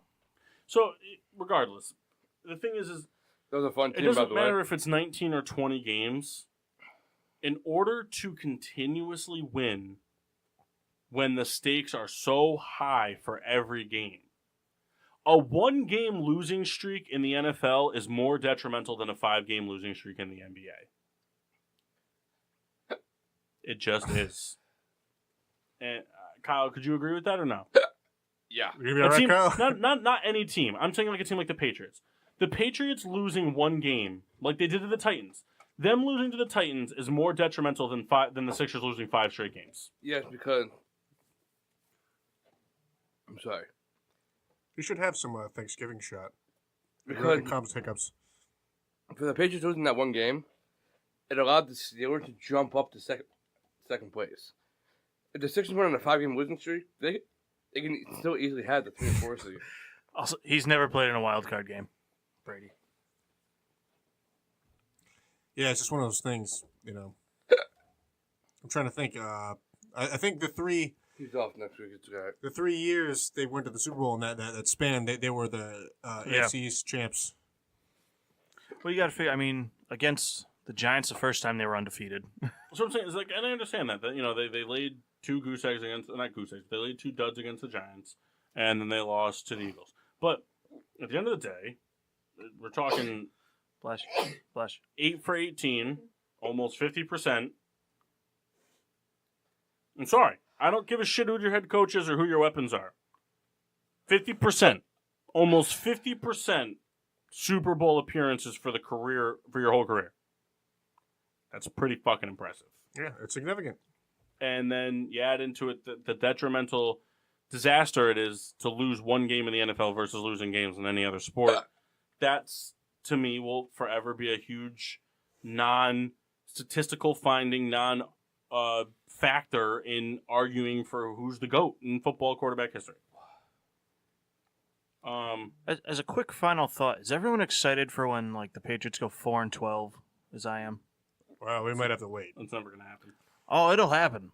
I think it will happen, but I just don't think it's going to happen tomorrow. No. But once Brady and Belichick are gone, and that team is just bad for a year, I can't wait. Yeah. Well, we could all dream. I dream of those moments. That's but gonna be when you full on pledge your allegiance to the Patriots. no one hates the Patriots more than I do. The thing is, Rex Ryan might. You know what a lobotomy is? The Patriots have lobotomy. How do you say that? Lobotomized? Lobotomized. That's it. Lobotomy, mate. They've done that to me.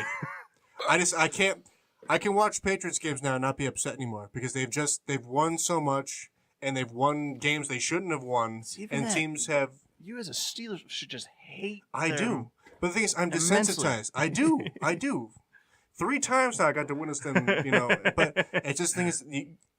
What's the definition of insanity is, doing things over and over and expecting a different outcome. Say that I'm expecting the Steelers to, finally break through. Of course, I wish that. Because I'm a fan. You just got to stick those arms out. I'm a fan. It's just, you have to accept what is. And my dad watches Patriots games and still is irate every time. And I can't understand why. Because, for 20 years now, you've watched this. And it's you know what you're going to get out of this team. They're very well coached. They do a good job in preparation. So why are you going to waste your time getting upset about something that's going to be? You be happy about the things when the Titans win. That's the things to celebrate when the Titans win the surprise game, when the Dolphins pull out the Wildcat and surprise the Bills. Those are the things you celebrate. We can't worry about the Patriots beating the Bills 41-0. It's not worth your time. How does anyone get surprised by the Wildcat? Well, it was 2007. I think the other thing too is that I think the Patriots get a lot of flack for everything bouncing their way. The not refereeing. I mean, like, you know, the ball goes into Edelman's hand, he gets hit, and it bounces 4 yards forward, and Gronk catches it and runs it in for a touchdown. But it's because the Patriots, because they've been winning for so long, are always televised, so it's always in the media's face. That happens every fucking week. It seems like the Patriots are luckier than they are. What team It's did that funny. happen to like 2 weeks ago? It happened like 2 weeks ago. Someone caught the ball, got fucking drilled, and the ball it was, bounced like 20 yards down the fucking field. It was a prime Devontae game. Parker. Yeah, Devontae Yeah, Parker. that okay. I mean, that wasn't wasn't the a prime time, Patriots. It was But just because the Dolphins. I'm saying the Patriots are just on prime time all the time, and they're always so televised because where we live, it's all we ever hear about. It's noticeably more. You're right, Paul. Souls, you all right? You know, taking a trip to the bathroom. You look like you're about to throw up. Well, That guy needs hold more on, Kyle, Thanksgiving. real quick, Kyle. Can you beer review real quick? We got to get into beer reviews. A good one. Juice is pretty good. Could you give more description than that? Yeah, thanks, Kyle. Juicy. All right. You know, I guess you didn't read that text. well, you know, it's kind of about the Patriots. You know what you're going to get out of them. Mass, how are your beers? Magic Hat was pretty good. Vanilla was. Vanilla, what? Vanilla. Oh, Mass. Magic Hat number 9. Okay, good. Come on, guys. Mass, we got a returns bin over there. Get there. There's throw shit. Well, All that's right, how was lost the forever. Smoking Loon Merlot? That was not good. Yeah. I'm going Was to it take that on better the in the ride shot home. or better than out of the bottle? It was better in the bottle. All right, that's right. Maxine, how was the Voodoo Ranger from New Voodoo Belgium? Ranger. Terrible. I don't think it's terrible. Nah, New Belgium's ass. I agree. But this beer, I mean, New Belgium is the Lions of beers. I'm a sucker for the juicy. Holy shit, Rebecca finished a beer in 3 hours. I'm a sucker for the juicy IPAs. I mean, this isn't, in the upper realm, but I think it's serviceable. Not overly hoppy, nice, smooth. It's good. It's good. Reed? I had Mock bailed me out. Forgot my beer today. So he got me 2. Southern Tier, 8 days a week. It's a blonde ale. It says infinitely drinkable. I agree with that. It was very easy to drink, but it was kind of like a beer that I've had a million times. It's just, You're welcome, you jerk. no, I'm just, I appreciate it. The sentiment is good. I'm saying, well, Mark screwed me on this one. No, but it was a beer that it was very easy, but it lacked taste, I guess. I was in the liquor store and I picked up a can. The can was kind of interesting. I'm like, oh, this will work. It was a non-alcoholic IPA. Oh, was it the Athletic Brewery? I don't know. Was it like a pastel blue? Yeah. Yeah, it's Athletic in Stamford. Can I tell you? It's was right like- down the street from Two Roads. Or Is it? Stratford, I mean. I was like, Stratford, Kendall would be Stanford. so mad. Oh, it'd be the worst if I talked it up like, God, I'm so drunk. I'm so You know? drunk right now. But you know, it's funny That'd because be a very interesting. Placebo. Yeah. Shout out to Kyle. it'd probably be a Kendall. problem for me. But because Mark and I went to the same liquor store. You went to the and I drove. I saw both the beers you got me because I was buying for Kyle. Just forgot. You just didn't want to pay for them. I got you. That's how I roll. Anytime if I can, skate out before paying the check. But the Southern Tier, it was very So I guess drinkable. I with Rebecca. You couldn't skate out in time. Oh, just very drinkable, but it didn't really have much of a taste. Now, I enjoyed Entitled. Entitled is an IPA from, I didn't even see where it's from. It's from Hingham, Massachusetts. Entitled Beer Company. Very good. I guess it's a New England IPA, East Coast IPA rather. Kind of had that citrusy type deal there. I enjoyed it. I would be interested to have this again. Good. You owe me $40. Oh my. And I closed the night out with some Bush. Rebecca, your beer. Bush won the game. It was good. All right. Oh, hold turn on. the mics off. Wait. Where was the beer? Where was the beer? What was the beer? Where was it from? It's from Thimble Island, and it was vanilla coffee stout. Vanilla No, bean. Brantford, Connecticut. Our friends at Thimble. Friends at Thimble Island. Shout out Gina. It was good. Could you tell us about the flavor? It was great. It was great. Great. You're off. Yeah. Fired. More Thanksgiving shot. Yeah, no. I'm good. Riddler, how is your traditional Bourbon Yeah, County? Gina was. Bourbon County barley wine stout, always a pleasure. Love it. Feel a little higher on the ABV count, but worth it. This one was aged a year, so it had a mild chocolate note to it, but didn't really, mature enough yet. So you still got enough of the Bourbon County standard type of stout to come through. So it still had that little bit of that bourbony sharpness in the end there. But it was pretty smooth. I think this particular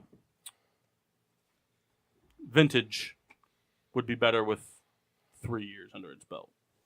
It's funny to the common listener, like, oh, what is he talking about? I would venture to say that Riddler is kind of the authority on, at least in Connecticut, on Bourbon County because of the amount of bottles he owns and the amount he's drank. I've drank a lot of Bourbon County. He's definitely up there, especially Connecticut alone. I've drank East more Coast. Bourbon County in my lifetime than Mox drank hard liquor. Yeah. Oh yeah. And that's no joke, no And exaggeration. Mox used to be a big captain guy. I say I went on a tear for a while, but you still got me beat. So I've drank more Bourbon County than Kyle has logged hours playing 2K. no, I don't know. Kyle's sick. In what kind of measurement? Yeah, Kyle, did you vomit in the bathroom? Did he really? God, you're so pale. Hey, You really? You look like a I can ghost. tell just by the way he walked in. Just Kyle, fucking there's took the more pencils Thanksgiving and to just go walked on. around. Mox Sheen, where can they find us? You can find us on Facebook and Instagram at Getting Sports with Drunk. Twitter is GSWD_4. Make sure to use the hashtag GSWD for your daily uses, whether it is drinking Thanksgiving paste or vomiting in a public toilet. Be sure to subscribe on Podbean, iTunes, Google Play, and iHeartRadio. Where you find podcasts and internet radio shows, you find us. We are on the PPRN Radio Network every Monday night from 7:30-ish to 10:30-ish. Be sure to check out the Peter Pino Show every Tuesday and Wednesday from 7:30 to 10:30.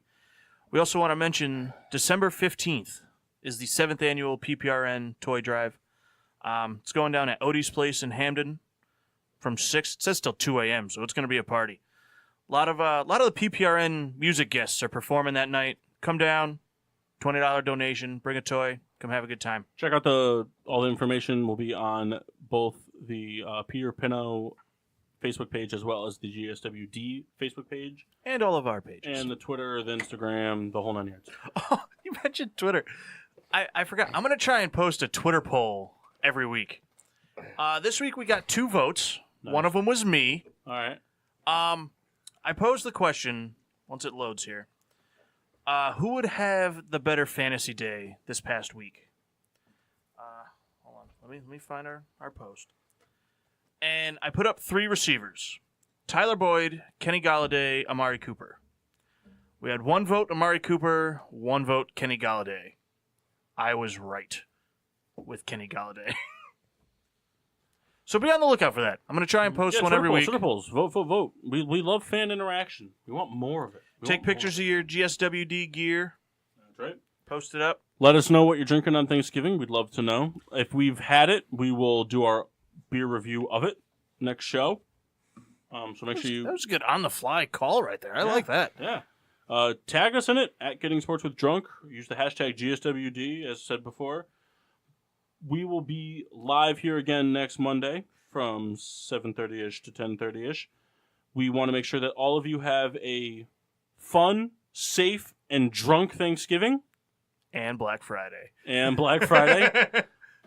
And as said before, we will see you next Monday. But until then, I'm your hostess, Cupcake the Riddler. I'm Mock. Sheen Washable. Yep. I'm the man of many names. Pukey McSouls. The mass. Still no energy. Come I on, have more energy. give us like Come a... on, yeah. All right. Until next week, I'm your hostess, Cupcake the Riddler. I'm Mock. Sheen Washable. Nope. I'm the man of many names. The mass. And I'm the Red Baron.